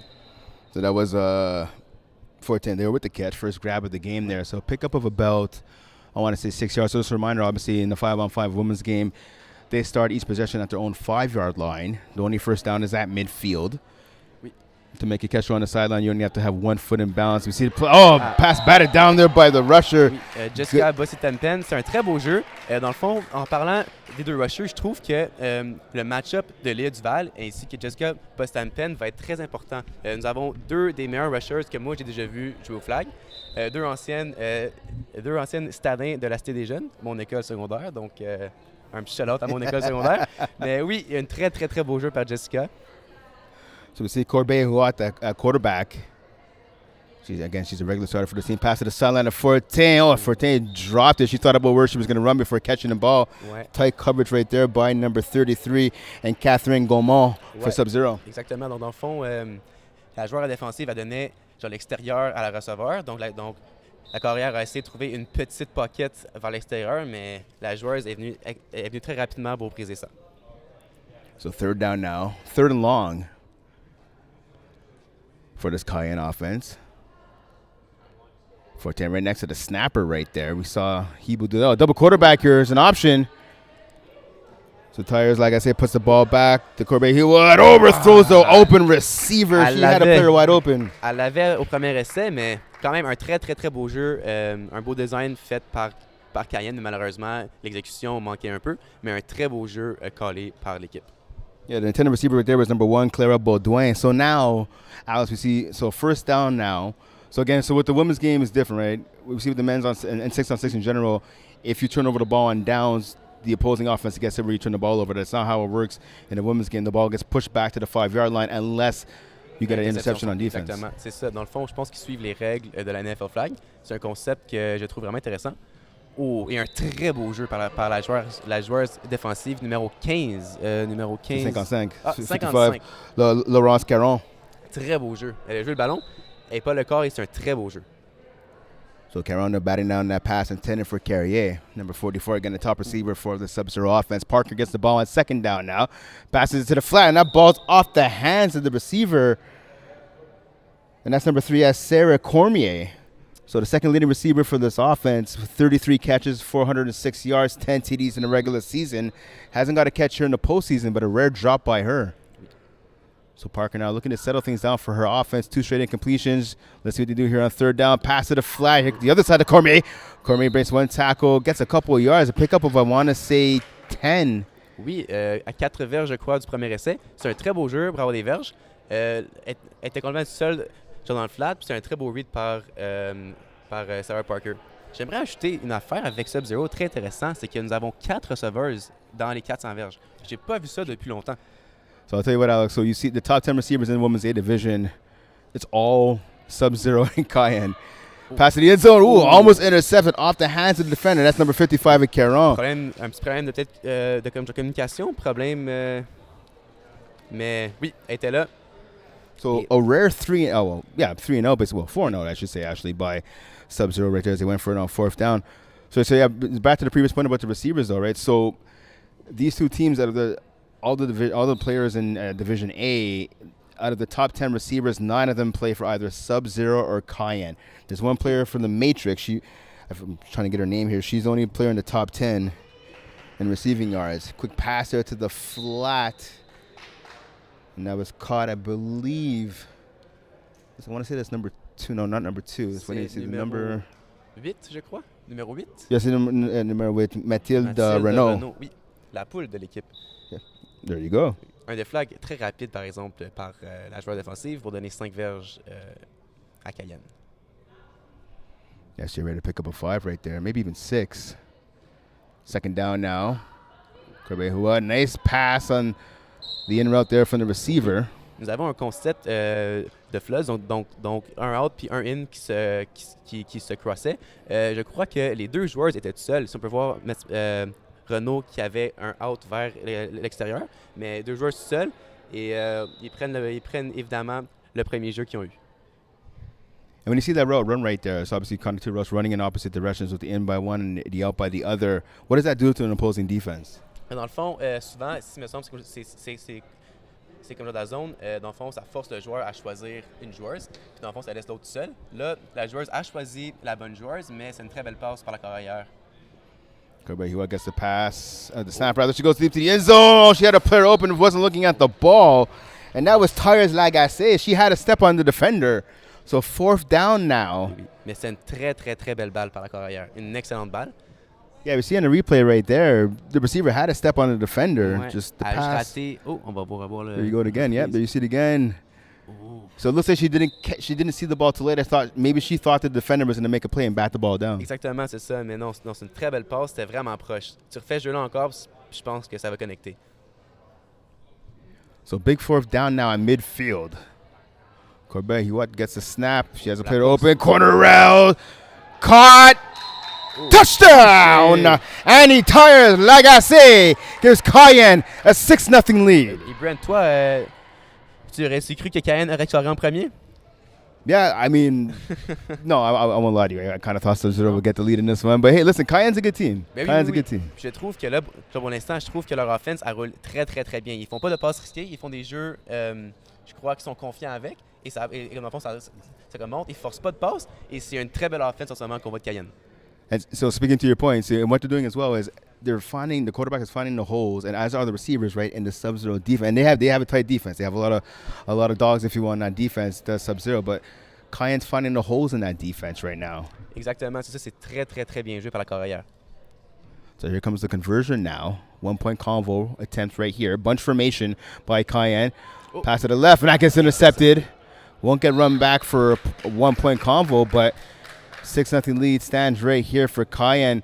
So we saw Cayenne right here, Alex, on that drive. They're able to put some points on the board. Last time Subzero was on offense, 4 incomplete passes, didn't really do anything with it for the most part. Ouais, exactement. Donc dans le fond, je trouve que comme Cayenne, je trouve dans le deep était vraiment bonne dans le deep, laissait un peu le short tout seul, mais leur déflag était très rapide, donc ça fait très difficile. Beau Subzero, beau ce début de match. So that catch, pardon me, my mistake, was actually 3 incomplete passes, but obviously that last one was on 4th down. So big catch right there on 1st down. Moi'L, number 15 for Subzero. Pick up about 6 yards on 1st down. Now here comes second. Sarah Parker looks to her left. She goes there. Just play her deep. Great coverage right there. Moi'L was the receiver. Très bien Tight joué. coverage step for step right there. Oui. Number 4, Rosalie Landry. Extrêmement. Un très beau coverage. Elle la suivait stride for stride. C'était très bien joué par la défensive. C'est une balle quand même bien lancée aussi par Sarah Parker, mais très, très, très, très bon coverage par la défenseuse. So Parker gets a snap. The fastball up the middle. Laurence Pontbriand, number 81, the veteran. Big catch, 1st down for Subzero as they extend this drive. Oui, donc dans le fond, je trouve encore une fois, c'est juste trouver des trous dans la défensive, trouver genre le short puis le milieu, prendre ce qu'ils donnent. Parce que dans le fond, on peut voir, genre Cayenne, ils jouent vraiment deep. Ils sont très, très, très, très bonnes dans le deep. Puis je vois quand même beaucoup de comme lock un peu, un concept de lock par leur... on va suivre le jeu. 1st down pass, caught there, flagged right away though. Catch was done by number 9, Emma Racine. She was deflagged right away. So we saw it on a previous play though, Paul Briand, looking like Alex Blade there over the middle, just kind of setting up shop over the middle of in the middle of the field, getting a big 1st down there for her offense. Exactement, être la petite dépanneuse au milieu du terrain. Parker to the end zone, she's sacked. Jack Nudie on the call right there, big sack right there. Tu parles Léa Duval, ben oui, Léa Duval, une très, très, très bonne rusheuse, encore une fois, comme Jessica. Encore une fois, je crois vraiment que les rushers vont avoir un très gros impact sur la partie. Et on vient de voir sur ce jeu-là.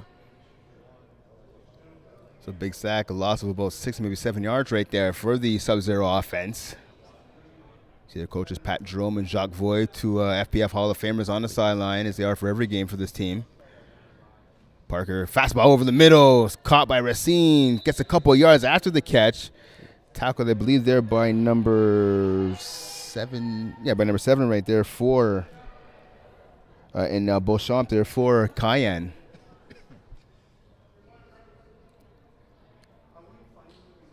See the 2 sideline officials, Leo Gervais on the right, Brent Young on the left.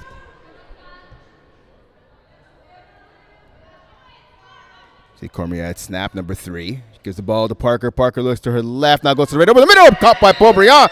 Touchdown, 6-6. Ouais. Donc, dans le fond, je crois que ça, c'est la couverture numéro 1. Donc, c'est du homme à homme ou du man-to-man, comme on dit. Et dans le fond, c'est quand même une très, très, très belle passe pour Sarah Parker. Elle a mis la balle à une place que seulement sa joueuse peut l'attraper. Puis pour que numéro 7...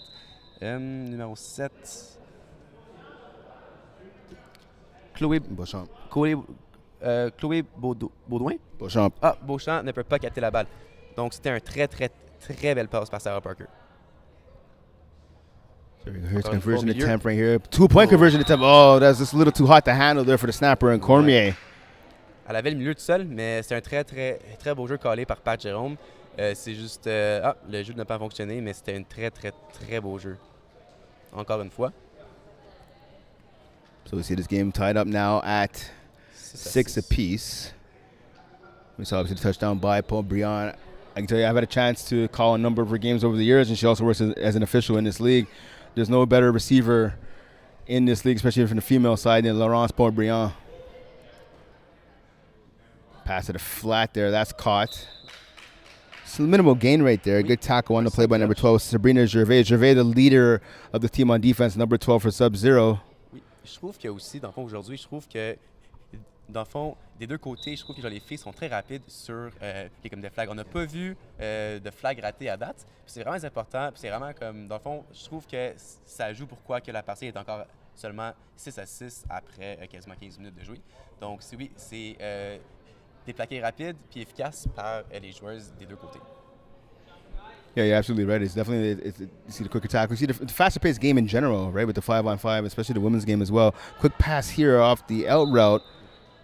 Good tackle there by Gervais. It looks like she might have taken a bit of a shoulder right there to the chest, but still able to make the tackle. Oui, non. Gervais, aujourd'hui, est vraiment rapide sur les plaqués. Elle est très, très, très rapide et très efficace. Souvent, il aime ça un peu comme je l'ai lancé vers la gauche, mais on voit que Gervais est toujours rapide sur le plaqué, puis c'est vraiment important encore une fois pour l'équipe. Yeah, Subzero, a veteran team, obviously multiple championships they won, and obviously other flag tournaments in this side of the border and south of the border, pardon me, as well.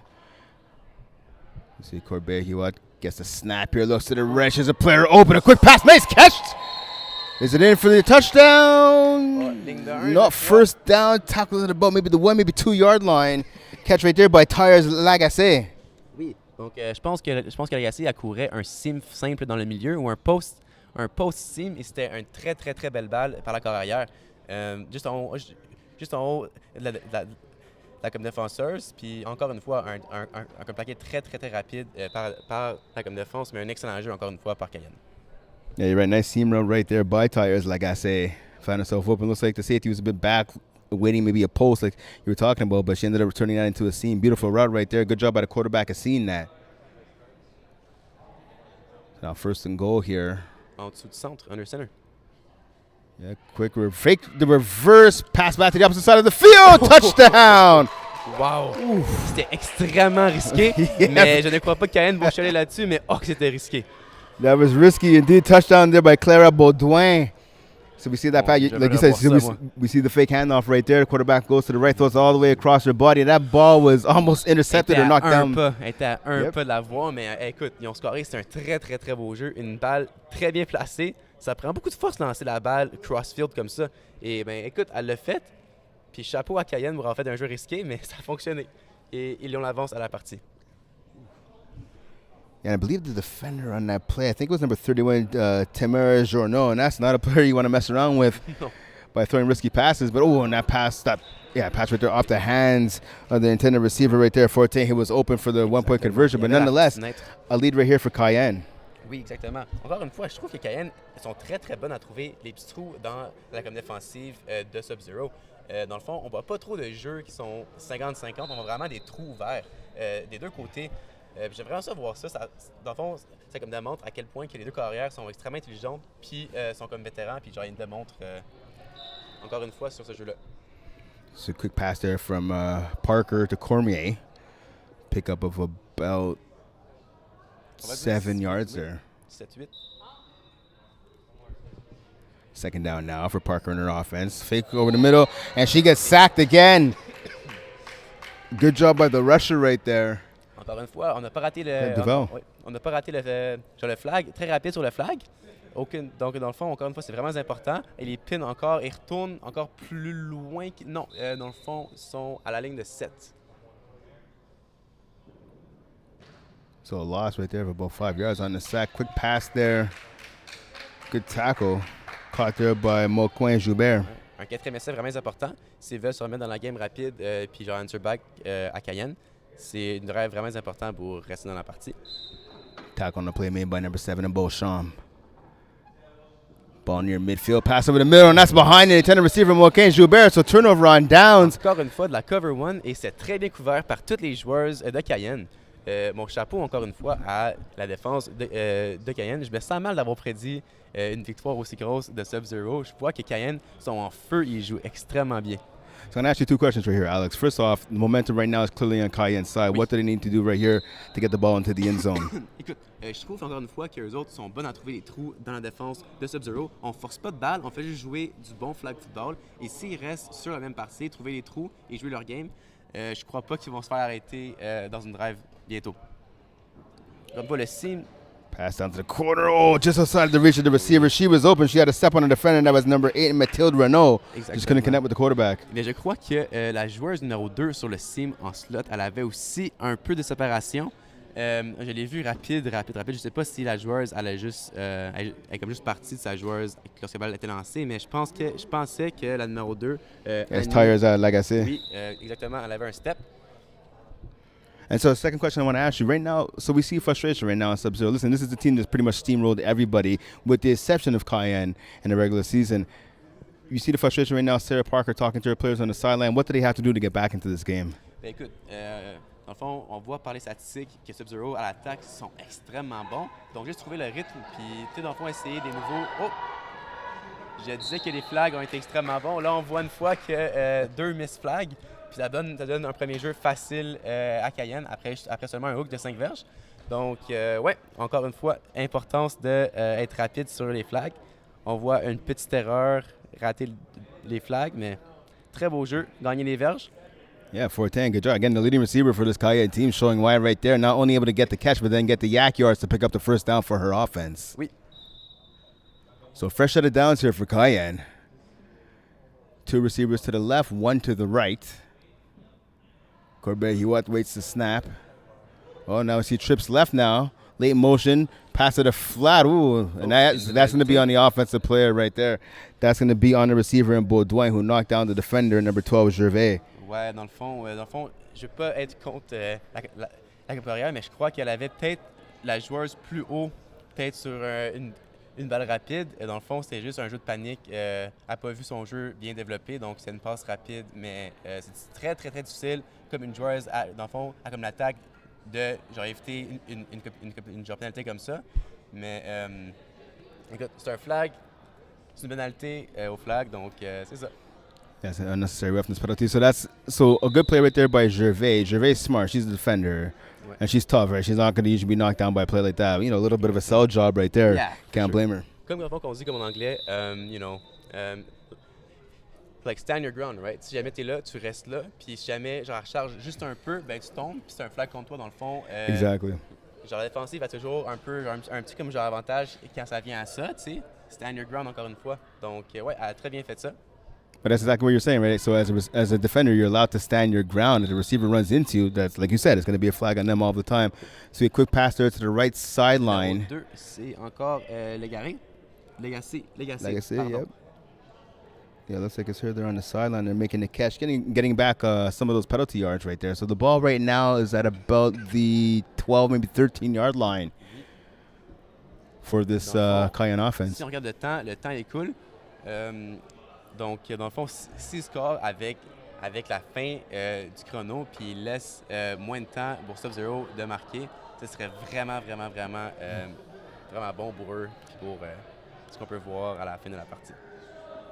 It's about 65 seconds remaining here in the first half. Pass. Ooh. Catch by the receiver for a 10. Good job of getting that ball. Je pense un touché. Et un touché. Yeah, touchdown. On a raté des flags. Ouais, on a encore raté des flags. Comme je disais, il faut être plus rapide que ça sur les flags. Peut-être des miss flags va comme vraiment changer la game. And then, you notice too, Alex, so in the women's game, especially in the 5-on-5 game in general, you can advance the ball over the line, right? It doesn't have to be the flags. So that's Forte making the catch right there. So she's able to extend the ball, as you saw on the replay right there, over the goal line, hence the touchdown. C'était une très belle balle aussi par la carrière. Encore une fois, elle met la balle où est-ce que seulement sa joueuse peut l'attraper. Yep. Elle trouve le trou dans la gamme défensive très forte de Subzero. Donc oui, Juliane Fortin qui fait encore un autre jeu extrêmement important et clutch, comme on peut dire en anglais, pour l'offensive de Cayenne. So 18-6 lead right now for Cayenne. We had an upset in the previous game where Hiboux beat Red Nation for the Women's Division B Championship. We're seeing an upset in the making right here. Again, 18-6 lead, a 12-point lead for Cayenne right now over Subzero. We see Pat Jerome right now, the head coach, well, one of the head coaches, I should say, for Subzero coming onto the field. We see the head coach as well for Cayenne coming onto the field. So right now, if I could put you in the huddle for both sides, if you're the coach for Hiboux, if you're the coach for Cayenne, what are you saying right now? You have the lead, you have a chance to get the 1-point conversion right here. What are you telling your offense? Comme genre, dans le je trouve, encore une fois, le coach de Cayenne doit juste dire genre, aux filles de garder le même rythme et de ne pas forcer des balles. Dans le fond, genre, en ce moment, Cayenne joue du bon flag football. Ils font pas d'erreur, ils jouent très, très, très genre intelligemment, puis la carrière, elle joue extrêmement bien. Dans le fond, si je me mets à la place de gars comme Pat Jérôme, je dois genre calmer les filles, dans le fond. Oh oui. Je dois, dans le fond, à la place de comme Pat Jérôme, je devrais dire de juste se calmer, puis de stick to what, like you know, et juste jouer, genre dans le fond, le même flag football que dans le fond, genre ils jouaient depuis la semaine numéro 1. Donc calmer les troupes. There you go. So let's see if the calming of the troops is going to happen right here. Pass to the end zone, and it's caught inbounds. The conversion is good. Fortin for another big grab for her team, extending the lead now 19-6 for Cayenne over Subzero, and a shocker here in Brassard. Wow. une très belle balle pour la carrière et un très bel attrapé. Dans le fond, mon Dieu, je suis extrêmement... Honnêtement, c'est une très, très, très, très bonne game par Cayenne. Dans le fond, je savais que c'était une très bonne équipe, mais mon Dieu, qu'ils sont bonnes. Leur offense est parfaite aujourd'hui. Je peux pas dire, dans le fond, des points négatifs de leur offense. Elle est parfaite. Ils trouvent les trous, ils forcent pas de balles. Ils jouent très intelligemment. Chapeau à leur offensive pour la première demi. So there's going to be a challenge right now. I believe Subzero is challenging whether the extra point there by 14, whether she had a foot out of bounds when she caught the ball, or if she went out of bounds first before coming back in, which would be illegal participation. Oui, c'est quand même difficile à voir. Tu sais, dans le fond, tu sais pas si ses petits orteils ont touché l'intérieur avant son talon, mais... Tam Rakic coming up now to the replay booth. Let's see what she calls here. Again, looking at the replay. Again, obviously in the finals. On a vu rapidement la reprise. C'était difficile de voir, mais moi, j'ai vu son pied toucher derrière la ligne. Mais, écoute, on va revoir la reprise avant de prendre une décision. Here's a replay right here. Ball's in the air. 14. We don't see her feet. Again, you need one to be in here. Does she get one in? C'est un pied, par exemple. C'est un pied ici. Her right foot is in, but the question now is that her left foot come out of bounds first. Exactement. Mais dans le fond, on joue un pied dans la division 55. C'est un pied. Donc, si son pied droit est rentré avant que son pied gauche touche la ligne, ça pourrait potentiellement être bon. Puisque nous sommes coupés un peu à voir les pieds près de la ligne. So we see the replay. You see the box right. So you see for sure the left foot is out of bounds. Now, did the right foot come down first? And we see the box right now as kind of blocking the bottom of her right foot. So again, the call on the field is the conversion is good, right? So you need undisputable evidence to overturn it. Exactement. Dans le fond, là, genre évidemment, on peut voir son pied gauche qui touche la ligne. Il est quand même vis-à-vis son pied droit. Donc, dans le fond, c'est une décision très, très, très difficile à faire si tu es en charge de faire ce call. Le jeu peut aller des deux côtés, selon moi. Il faut juste la patience puis attendre de voir la décision officielle de Tara. So we see Jack Nudie, the head official for this game as well as the last one. He's going to give us the call here, whether the convo was good or not. Nous avons un verdict, je crois.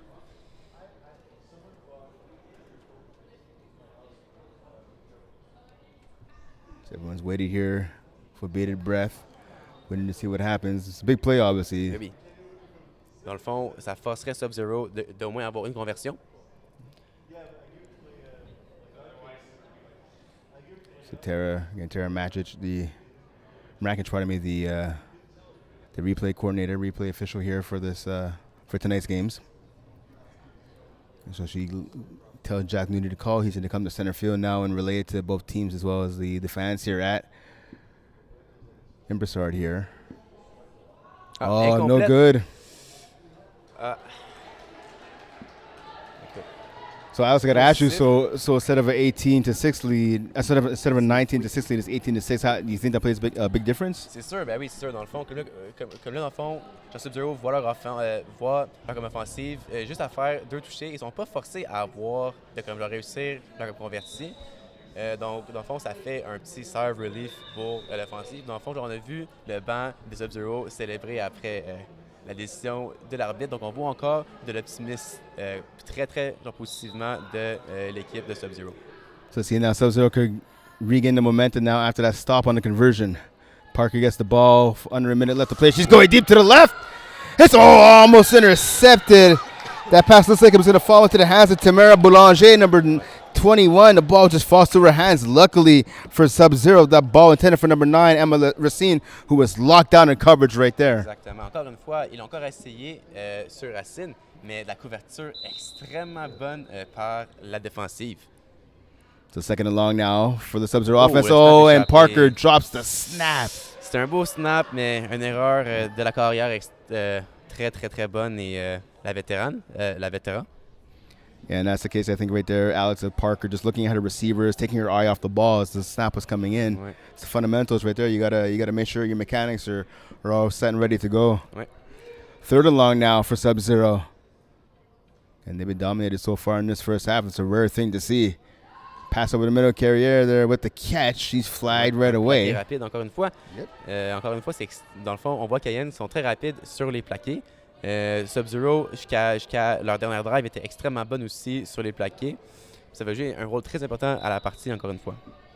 Just over 30 seconds of counting remaining here in the first half. Pass over the middle of the field. Carrier has it. Picks up a first down. Il faut pas se compliquer, Brent. Dans le fond, juste trouver les trous, faire les jeux qui sont comme habitués, pas forcer les ballons, et leur offense va très bien rouler. Donc, dans le fond, même si jamais ça te prend 5 ou 6 jeux beau scoré, tu as encore du temps. Tu as encore genre une demi complet. Tu n'as pas à forcer des jeux encore à ce stade-là de la partie. Puis, genre, Subzero démontre leur offense sur ce jeu-là. Parker gets a snap here on first down, goes over the middle. Carrier again, her number one receiver, makes the catch. So I want to ask you, Alex, so speaking to the point you just brought up, right, about not forcing the ball, just finding the openings. You play snapper, you play receiver, you've been a part of a lot of offenses. How hard is that for the quarterback sometimes to do that? Dans le fond, souvent, si jamais, comme je sens, mettons, genre une balle, mettons, genre, tu comme overshoot un joueur deep, dans le fond, un très beau sac par Léa Duval. A huge sack right there. Très, très, très bien.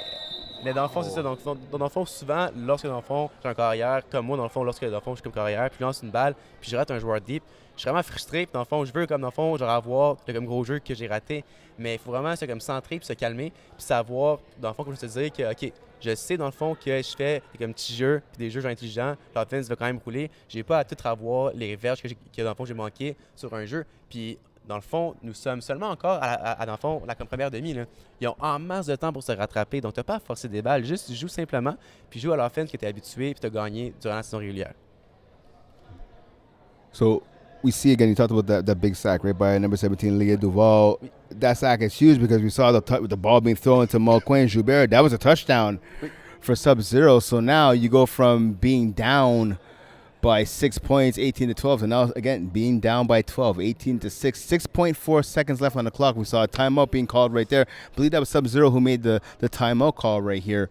So basically, one play remaining. Maybe a chance for two, but most likely only one play remaining here in the first half. What are you calling here offensively if you're Subzero, if you're in their huddle? Écoute, dans le fond, j'ai vraiment aimé le jeu qu'ils ont fait pour scorer. Donc, dans le fond, c'était la couverture genre homme à homme pour la comme défense de comme Cayenne. Mais dans le fond, juste lancer une balle rapide vers l'intérieur, un peu comme un, genre, mettons, comme genre un hybrid entre un post puis comme un in. Donc, dans le fond, vraiment un genre gros post. J'ai trouvé, genre tu sais, comme l'autre zone. Sinon, genre simplement, juste genre trust sa meilleure receveuse à faire un gros jeu, lancer la balle dans les airs, mais à date, ça n'a pas trop fonctionné.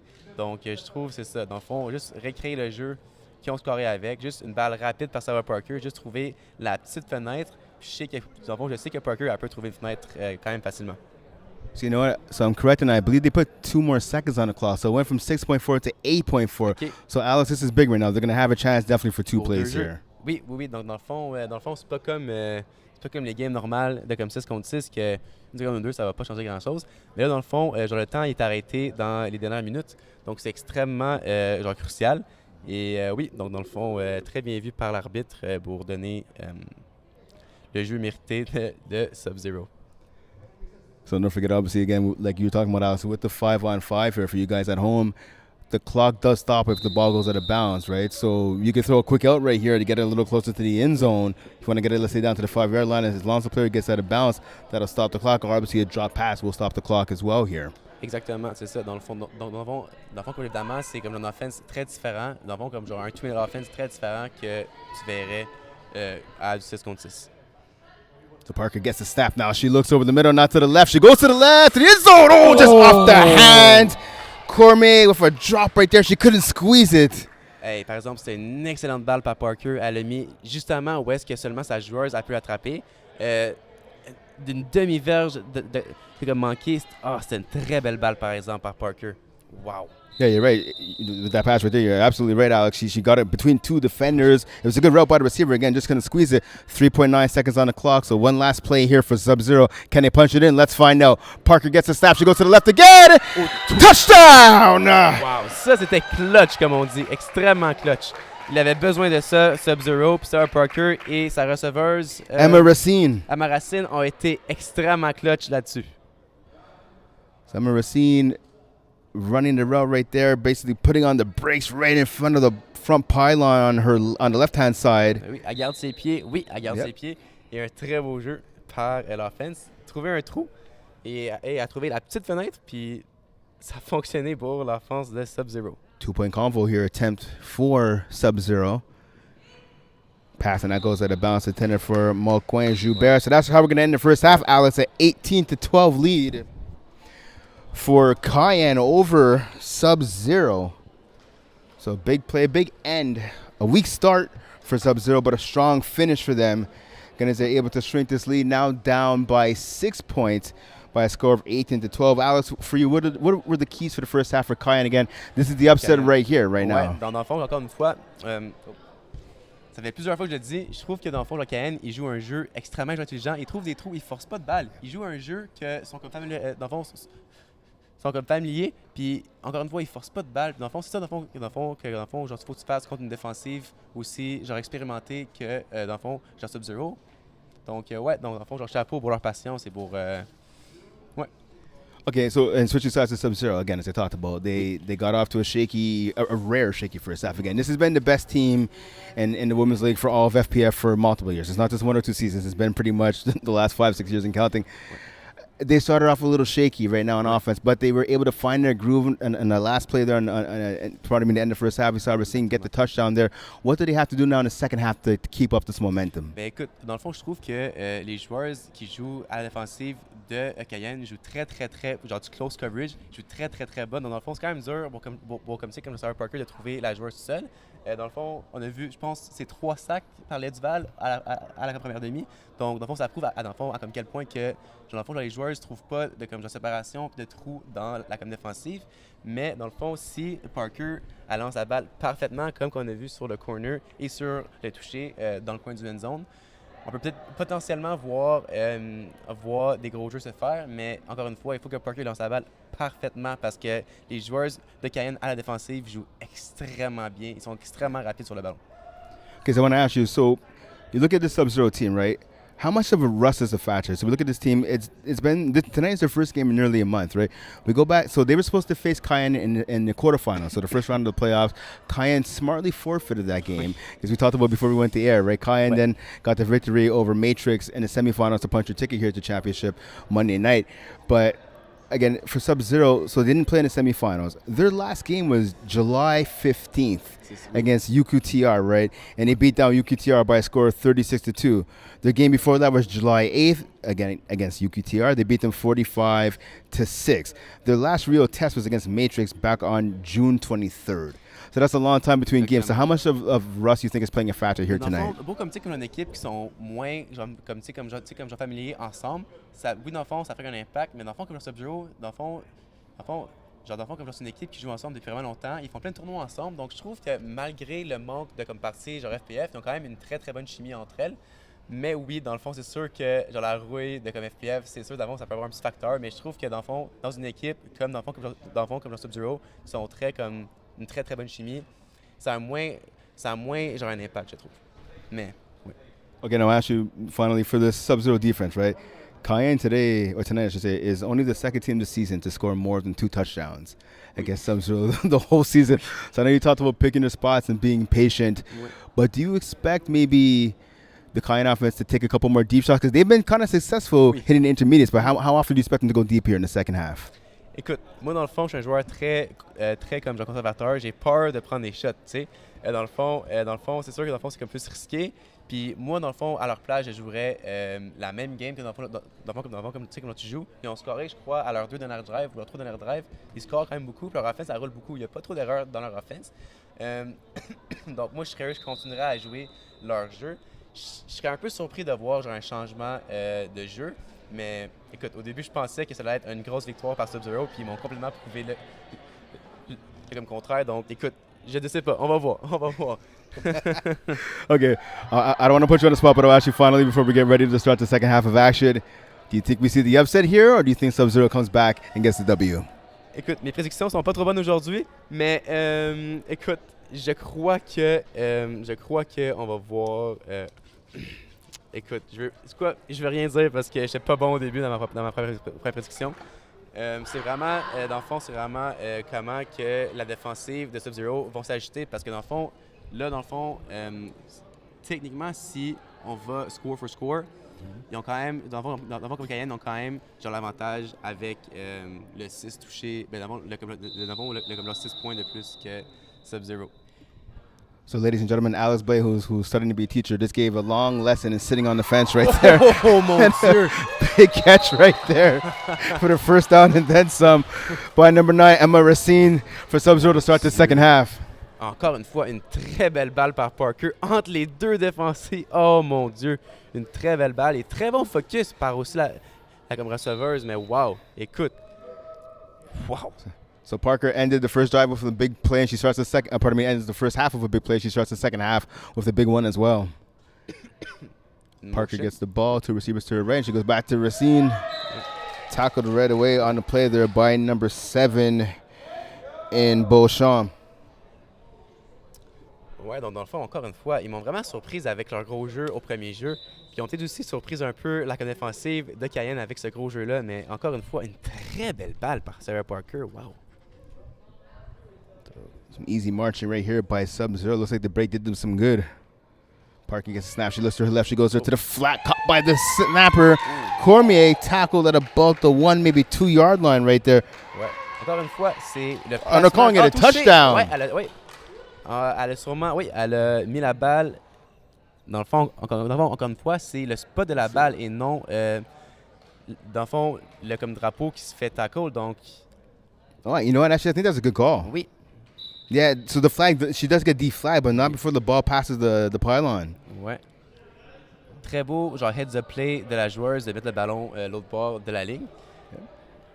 It's Rosalie Landry, number 4, there with the tackle, but a little too late there on it. So 18-18, right now Subzero looking for their first lead of the game. Can they get it? Pass to the end zone. Sack! There's Duval again. I'll tell you what, Alice, Duval, if Cayenne's able to win the game, you have to say Duval has to be in consideration for player of the match right here. Certainement. Dans le fond, je penche entre Duval ainsi que la receveuse numéro 16. Non, numéro 15. Ouais. Juliane Fortin, elle joue extrêmement bien comme offensive. Puis, évidemment, dans le fond, la carrière aussi souvent, c'est la grosse favorite de gagner ce prix-là. So an 18-18 game right here. As talked about earlier, Subzero has beaten Cayenne all 4 times this regular season. One of them was by a forfeit, so you don't want to count that one. I'll finish my thought after this play. Going D. Oh, Forte had a step. The ball was just a little too behind her and to the right. Ouais, donc dans le fond, ils ont commencé le gros jeu dès le début. Elle avait un step sur la défensive. Encore une fois, une balle placée où est-ce que seulement sa joueuse elle peut, dans le fond, l'attraper, puis elle tombe harmless on the ground, comme ils disent en anglais. So I was saying before this play, so going back to their regular season matchups, Subzero won the first one by 5 points, the second one by 13, and the third one, second one by 6, and the third one by 13. So those games are obviously really close. Again, the last one was 60-0 in that quarterfinal game. There was a forfeit, but Cayenne has played Subzero tougher than any other team in Women's Division A this season. Oui, effectivement. Mais dans le fond, la seule équipe qui donne vraiment un gros challenge à Subzero, évidemment, c'est Cayenne. C'est pourquoi ils sont en finale.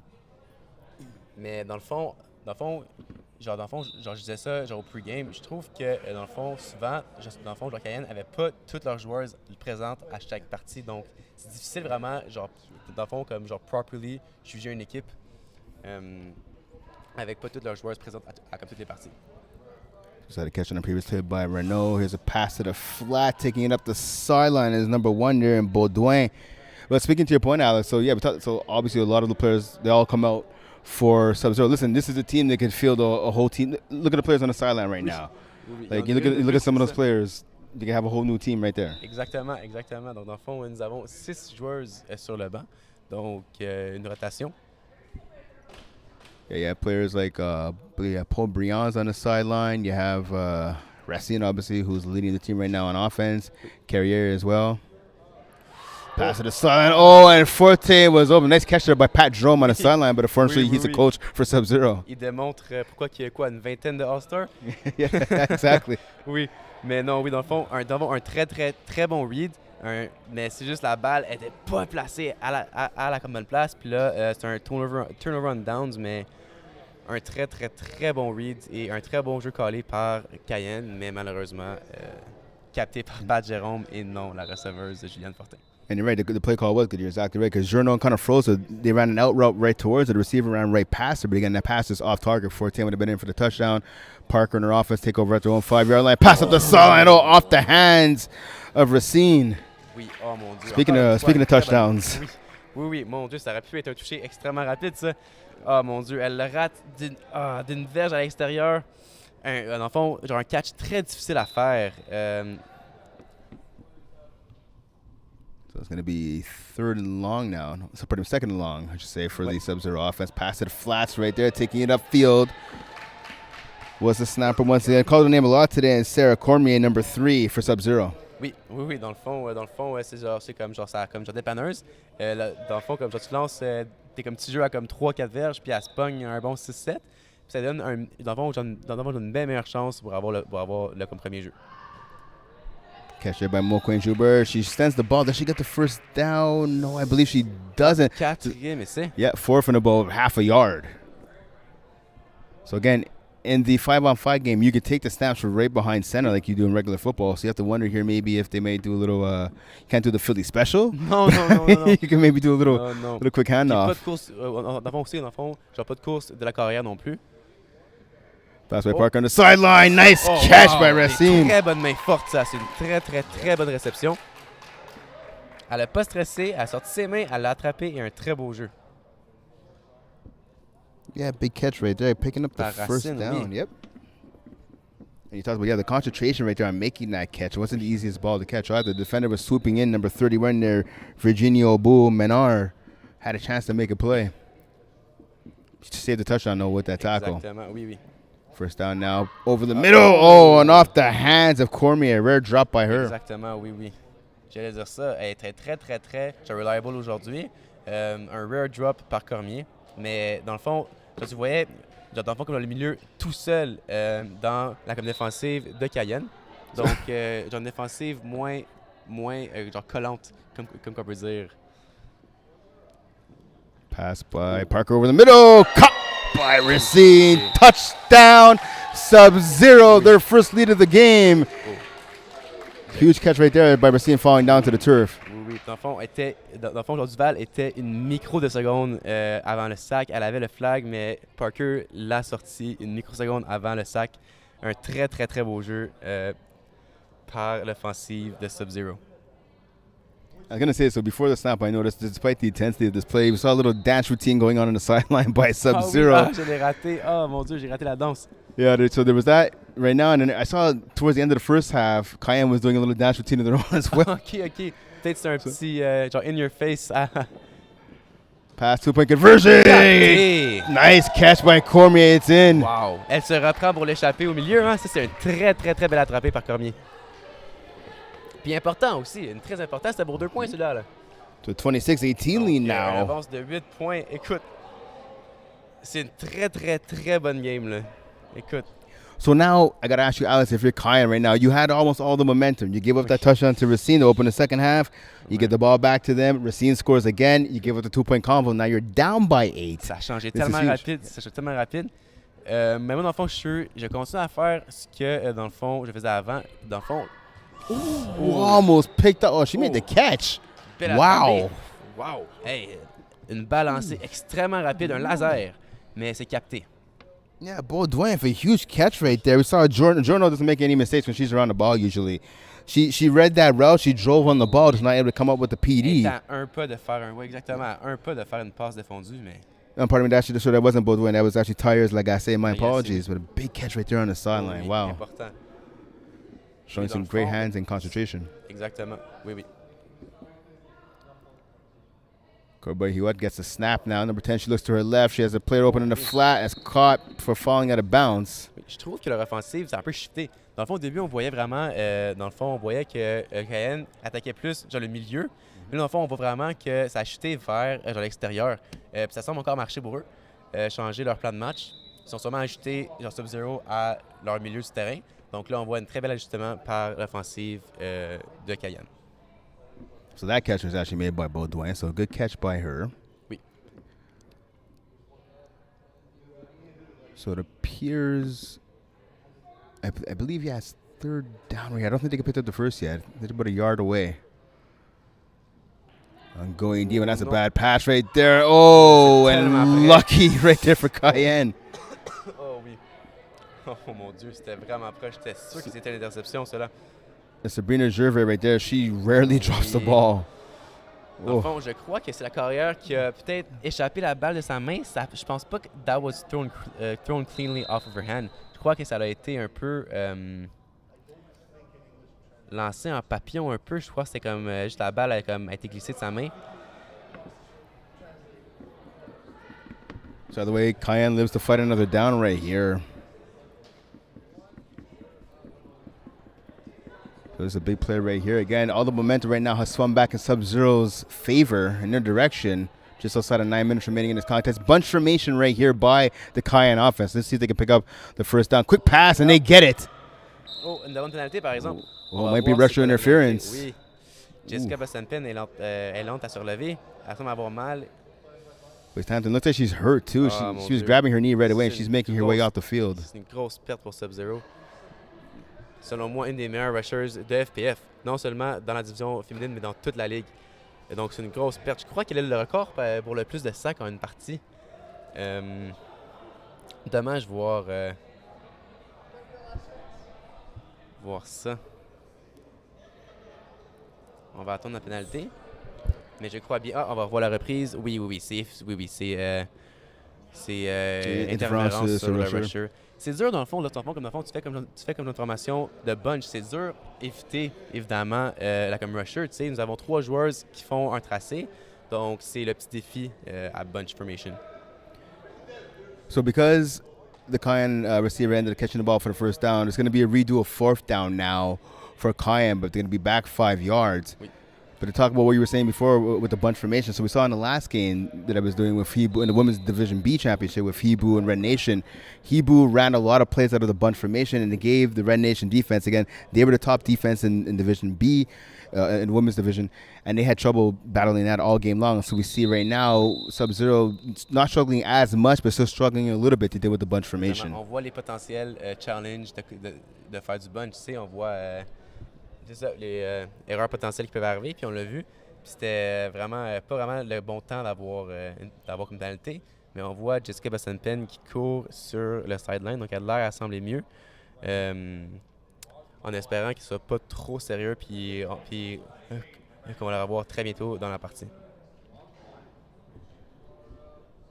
So yep, this challenge again. So we see Tara Mrakic coming up here to the replay booth again. Ah, est-ce qu'il challenge potentiellement l'interférence sur la rusheuse? I believe that's what she's going to be challenged. I'm not sure if you can challenge that though, interference on a rusher. Well, now she was making her way up here. Okay, now she is making her way up here. Écoute, Brent, dans la reprise, j'ai vu l'obstruction, mais écoute, je suis pas arbitre, donc c'est pas à moi de faire la décision. Mais oui. On va voir potentiellement c'est quoi la pénalité, mais c'est très important dans cette partie. Nous avons un écart de 8 points et ça donnerait... ça aurait donné le premier jeu à Cayenne si c'était si ça compte pas comme pénalité. Y avait-tu le premier jeu? Okay, so I'll tell you. So first of all, what they're challenging right now, you see the rusher coming back onto the field for Subzero. They're challenging the rusher interference right now. Ouais. Donc, on va so voir you la see right reprise. here, it's a replay right there, exactly. So you see the catch right there, made by the receiver. That's a clean catch. There's no debate about that one by Renault. Oui, donc on voit la reprise en haut sur la vidéo. Donc, on voit le contact sur Jessica Boston-Penn. Clearly rusher interference. Oui, moi, je ne vais pas... Yeah, as you were saying before, exactly, yeah. Mais est-ce qu'elle a eu le premier jeu? Écoute, si c'est une pénalité, ça ne change pas grand-chose. Mais si ce n'est pas une pénalité, ça donne-tu un premier jeu à Cayenne? Mais non, je crois pas que ça change pas grand-chose. Je crois que ça va être une pénalité maintenue. Mais encore une fois, je suis pas arbitre, je suis un commentateur. Puis à peine ça aussi, à peine commentateur. So again, I think again the call on the field is definitely going to stand. It's plain as day, right? That it was rusher difference, as you were saying, Alex. I think that she did get the receiver again, and Renault got the first down off the reception. So again, as I was saying before, right, before we had this replay, I think it's as simple as just gonna have to redo the fourth down. Mais 5 verges Okay. point. Yeah, exactly. Yeah, exactly. Dans le fond, toi- 5 yards back, like you Toi, dans le said. fond, Brent, si me semble tu es comme à la place de Cayenne, est-ce que dans le fond, tu vas pour le premier jeu ou tu vas pour le toucher? So I'd go for the first down. I Premier jeu, mean, yeah, just because I think it's a lot easier to get, which instead of being 5 yards away, it was about 4th and 1, so it's about 4th and 5.5, 4th and 6, let's call it. I think it's easier to pick up 6 yards than it is to pick up what would Un be gros jeu. essentially about 15 to 20 yards for a touchdown. Exactement. Ouais. Mais par exemple, on voit quand même beaucoup de trous. Ben, dans le fond, à la première demi, on voyait quand même beaucoup de trous middle deep de leur défensive. Mais là, on voit que Cayenne, dans le fond, attaque plus les comme sideline. Donc, tu penses que potentiellement, ça va être, mettons, peut-être un petit genre comeback au first down? Yeah, you might see the comeback route because, like you said, they are attacking the sidelines a bit more here, and maybe I would even make the argument they've been forced to attack the sidelines a bit more because, as you were saying, right, earlier in the game, they had more stuff over the middle of the field. Subzero seemingly has taken that away now, and forcing the Cayenne offense to go to the outside. But now it's a matter of if they're going to go that route. What are they going to call? You're going to have a double move to the outside. You're going to have it out by the receiver, maybe a corner by the slot receiver. Would you have maybe a double out or? Écoute, je suis pas un carrière, mais si je serais pour dessiner un jeu qui marcherait contre la défensive, juste un simple, dans le fond, genre un simple, peut-être comme comeback, 3 verges dans le fond, comme après le premier jeu. Puis sinon, peut-être à cela de faire un seam, parce que dans le fond, encore une fois, on voit souvent genre, le seam tout seul, donc ça donne un peu un petit genre un dépanneur, puis peut-être la snapper, un petit genre quick out genre au first down, donner genre un short read à la comme QB, puis sinon, t'as comme l'option deep si jamais comme coverage est raté. Mais là, on voit Terra qui va donner sa décision et son verdict à l'arbitre. Yeah, it's just giving the answer to Jack Nudie, getting the head official for this contest. So we'll make his way to midfield and let both teams as well as us here and the fans in attendance know. We're at the Sports Complexe CN, formerly known as the Bell Sports Complex, home of the Montreal Canadiens practice facility. Et home of FPF as well. Yeah. Good call. Plus important, ça. Yes, oh. yes. OK. Bon, je retire tout ce que j'ai dit dans les dernières 2 minutes. Mais non, dans le fond, nous avons un premier jeu. Donc j'imagine que dans le fond, Terra a vu de quoi que nous, on n'a pas vu. So I think what they're saying then is there was no rush or interference. I think is what the call is, hence the first down. Very confused, right? This was Russian interference, right? Yeah, 100%. I don't understand either. Iggy Magnet's coming here with the confusion on the sideline too. Pease aussi veut dire un petit mot. Iggy, leave the good people alone, man. They're trying to do a job. It's ridiculous that you're butting in. Yeah, the main man Peace coming in as well for this broadcast. So we went for 2 commentators, not a 4. That's how we roll here at FPF. The catch right there by Tires, like I say. So again, Alex, obviously that's a big play, right? So again, as the 4 of us agreed, there's rush interference, but it doesn't get called. First down is given the drive gets to be extended right here for Cayenne. But what I want to ask you is, who benefits from that long break? Because it was almost like a 5-minute break, right, between the last play. Dans le fond, genre malheureusement, dans le fond, tu sais comme dans le fond, comme genre Jessica Bostanpin est encore sur le côté. Donc dans le fond, je crois c'est Cayenne qui dans le fond qui bénéficie parce que dans le fond, ils viennent perdre une joueuse extrêmement importante à leur défensive. Kobe, who gets a stab at that pass? Un très beau jeu. Un très beau jeu à la défensive par la numéro 33. Yeah, Gaumont there with the pass deflection there, right in the back pocket of the receiver. Elle était collée à sa receveuse. Très belle couverture. Elle a lu le slant extrêmement rapide. Donc, oui, un très beau jeu. Ah, puis Jessica Bostanpin est de retour dans la partie. Yep. Donc, content de la revoir en santé. Yeah, so again, that break, I guess, it worked out for her then. Oui, finalement, on change. So Kirby, what now? Waiting the ball, second down. She gets it, pass it a flat tackle. Good tackle there by Gervais. Donc, dans le fond, nous voyons que dans le fond, Cayenne retourne au jeu plus simple qui marchait pour eux dans la première demi. Ils ne forcent pas de balle, ils jouent des jeux rapides, ils trouvent des petits gains, puis ils espèrent avoir des missed tackles comme qu'on a vu dans leur dernière drive à la fin de la première demi. Just under 6.5 minutes remaining here in the second half of this contest. And don't forget, so again, in the 5-on-5 format, we have the 2-minute warning, and in every play after the 2-minute warning, the ball stops either when a player goes out of bounds or if a drop ball, the time gets stopped. Oui. Dans le fond, effectivement. Dans le fond, c'est pas encore autant dû comme 2 minutes, mais on l'approche, on voit le temps qui écoule sans arrêt. Donc, dans le fond, c'est une game que, dans le fond, genre, peu importe qui peut gagner. Donc, on sait pas qui stresse avec le temps. Corbeil who gets a snap. She looks to the right over the middle, and that pass behind the wide open receiver. We saw right there, and that was Baudouin. She ran a slant, and she was wide open. Ouais, donc dans le fond, le temps, un facteur pour Cayenne après juste un jeu. C'était un très, très, très beau jeu encore une fois, mais juste un manque d'exécution. C'est un peu comme le jeu qu'ils ont raté avec genre Juliane sur le sideline. Juste des jeux qui sont là, mais un manque d'exécution.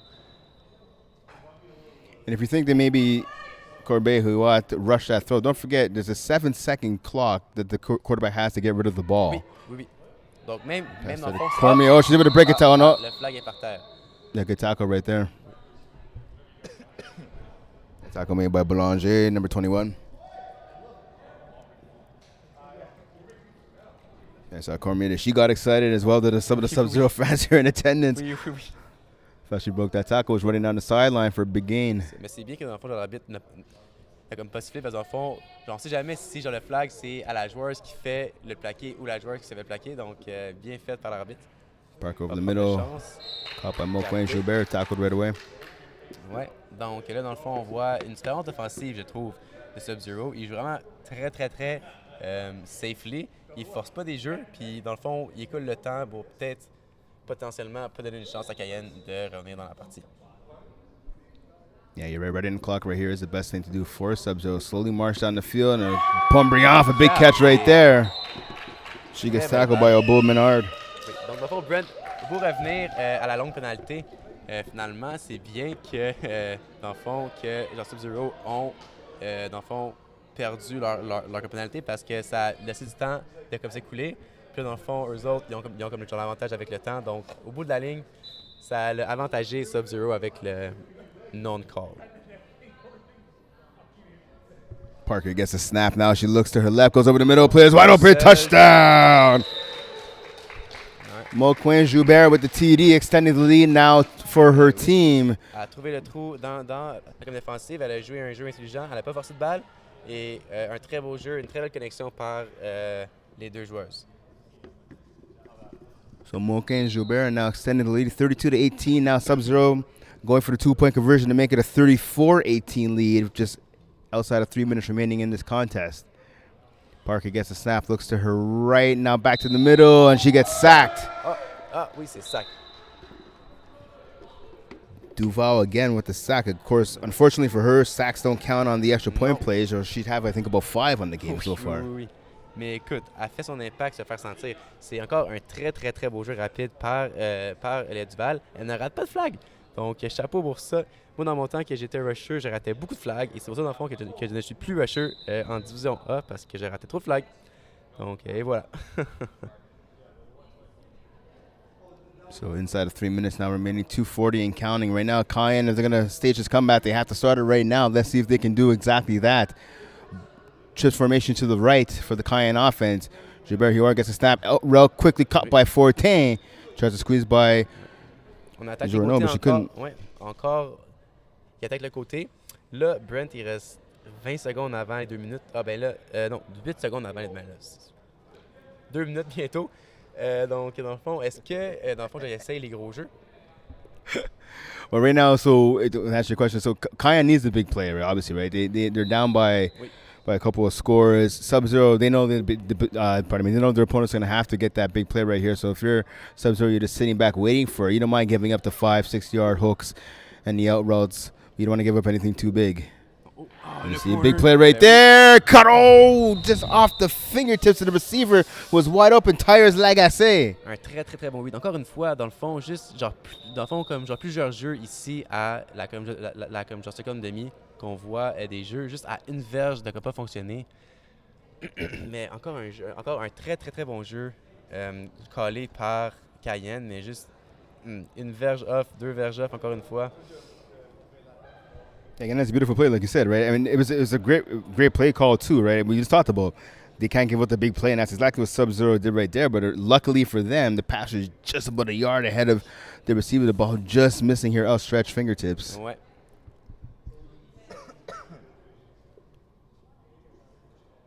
So third down here, I believe, for Cayenne. The officials getting in play, getting set here. On voit le 1 minute 46 sur le comme tableau, mais avec, dans le fond, les règles ici, genre 1 minute 46, ça peut être vraiment long. Là. Ça peut être vraiment long. Dans le fond, la game n'est pas terminée. Là. Yeah, si score, la game est encore... Hey, j'ai dit au début de la game, les rushers, elle est très importante. Jessica Bossampen a fait un jeu extrêmement clutch pour son équipe. So that's a big sack right there. She got not one, but she got both flags right there. Elle était sûre. Yeah, exactly. Exactly. Yeah, big sack right there. And again, so in the 5-on-5 game, it's only you only have to have 2 flags. You don't have 3, right? So oui. Donc, elle démontre ses talents de flag. Yeah, boys tap in. She said, I'm not going to grab 1, I'm going to grab 2, like you said, to be sure. Exactement. Dans le fond, c'est quand même très dur, comme le carrière, jouer contre Boston Pen parce qu'elle est très grande et elle est très bonne à des flags. Oh, nous avons un peu de confusion sur le côté. So, yeah, as I said, they were checking. So Jack Moody was sitting on 3rd down after the sack, but it's 4th down. Oui. So 4th and long now facing this offense. Le jeu de la game, comme on peut dire. So they have the ball at about their 8-yard line. Need about 13, 14 yards. Exactement. Pick up first.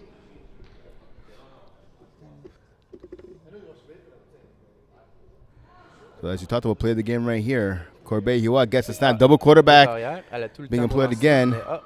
And smart play goes up the sideline. First down. Donc dans le fond, on a vu genre aucun rush par la défensive de comme Subzero. Dans le fond, ça donne 7 secondes pour lancer la balle. Dans le fond, personne ne couvrait la deuxième QB, donc un jeu très genre heads up par la carrière. So that was Annie Tyer's Legacy. So Legacy, as I said, she's throwing a couple passes for her team. 21 of 27, 251 yards and 5 TDs. So she could throw. That's why you see the Subzero defense when she got the ball, they stayed back in covers, like you're saying. They let them out to send a rusher. She just took that ball off the sideline, just did enough to pick up the first down. Exactement. So here goes first down pass. Oh, that's a bad one, and that's courtesy of the rush right there. Beautiful rush applied by Subzero. Encore une fois, dans le fond, au moins là, on voit le temps qui arrête. Donc, c'est pas la pire affaire qui peut arriver pour Cayenne. Le temps il arrête, mais 38 secondes. Ça part vite le temps, ça part vite. Yeah, it's true. You're right on that.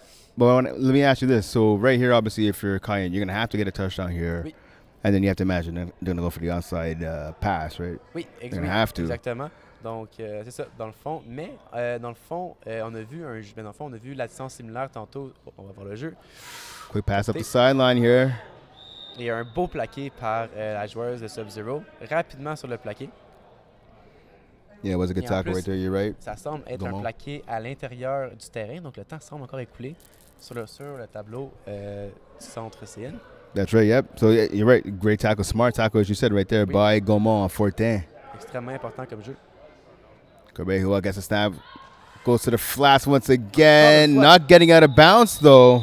Ah, le temps écoule encore et un timeout collé par and that's it. They have to call a timeout right here because, again, just on the previous play we saw before, a good tackle in bounds right there. We saw the out route. I believe that was Tyer's Legacy catching that out route, not getting out of bounds. Oui, non, c'est ça. Donc dans le fond, ici, faire des bons des flags, c'est extrêmement important parce que ça peut vraiment jouer avec la game. Là. Donc dans le fond, genre 6 contre 6, dans le fond, comme genre tu sais pas le bounce, ou dans le fond, comme genre tu tackles, ça change pas grand-chose, tu sais. Ça change vraiment rien. C'est juste pour, comme les statistiques. Mais ici, dans du 5 contre 5, on voit la différence dans les dernières 2 minutes. So, the clock right now is saying 5. Well, no, they're adding a second or two. So, it's 7.5 seconds remaining now on the clock. It's just plenty of time. You have time to get 2 plays off right here if you're Cayenne. Exactement. But you have to get the ball into the end zone. Oui.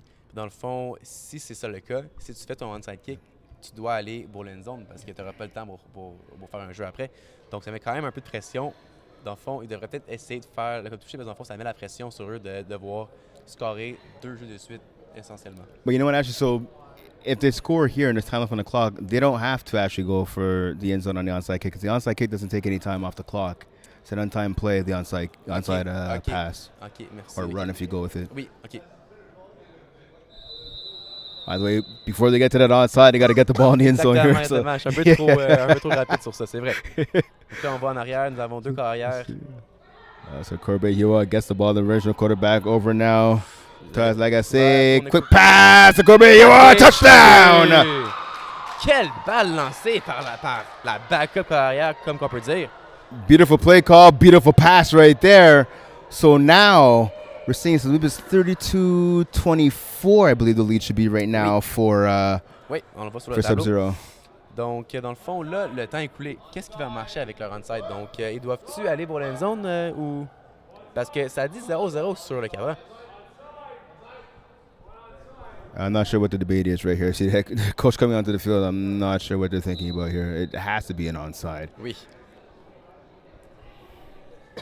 Dans le fond, Cayenne réduit l'écart à seulement 8.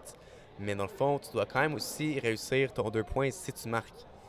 Donc, un uphill battle for Cayenne. Mais, écoute, tout est possible.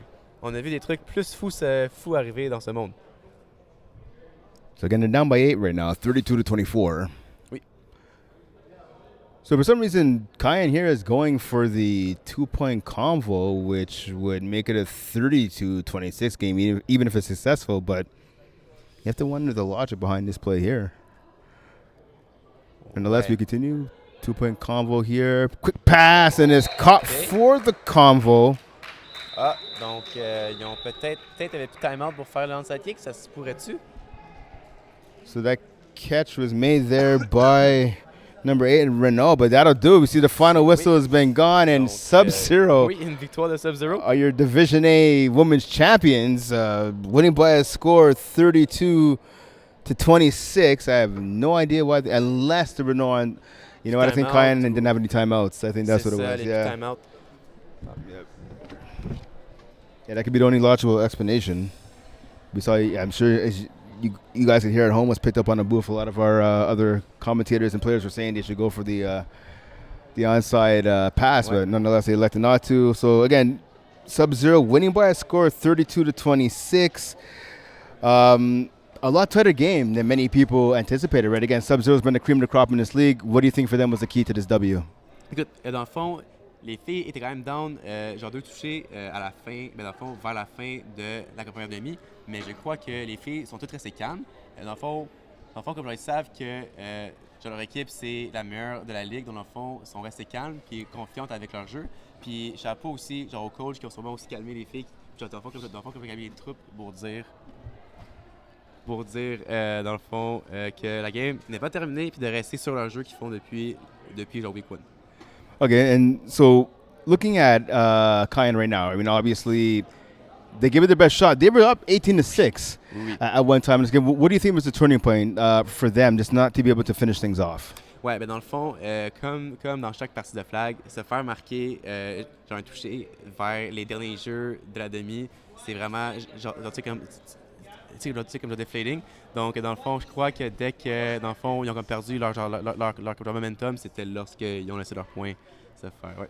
Okay, so we're going to shoot it down to the FPF owner, Jeff Rosenblatt. He's going to present the championship trophy and the player of the game. Ouais.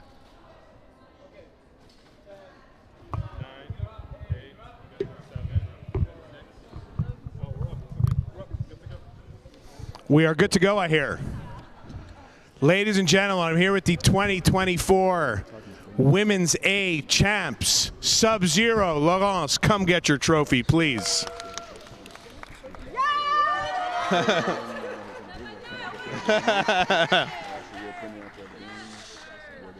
And our finals MVP for this game is Emma Racine.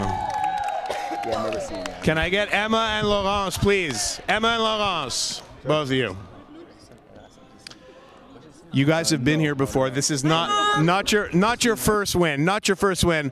What I want to know is what keeps you coming back and motivated to keep winning these flag football games. We just want to get better. Every single game we're playing, we just want to get better. That's the whole point. We're leaving in less than 10 days, and we were just hoping to get our last preparation in. That's what we did with the very few plays on offense, if you guys noticed. Yeah. So yeah, that was the whole point. And Emma, how does it feel being the MVP of this game? It's really great. I think it's my first time ever in FlagPlus having an MVP, so I'm proud of it. But yeah, like Laurent said, like we're all motivated and we're really ready.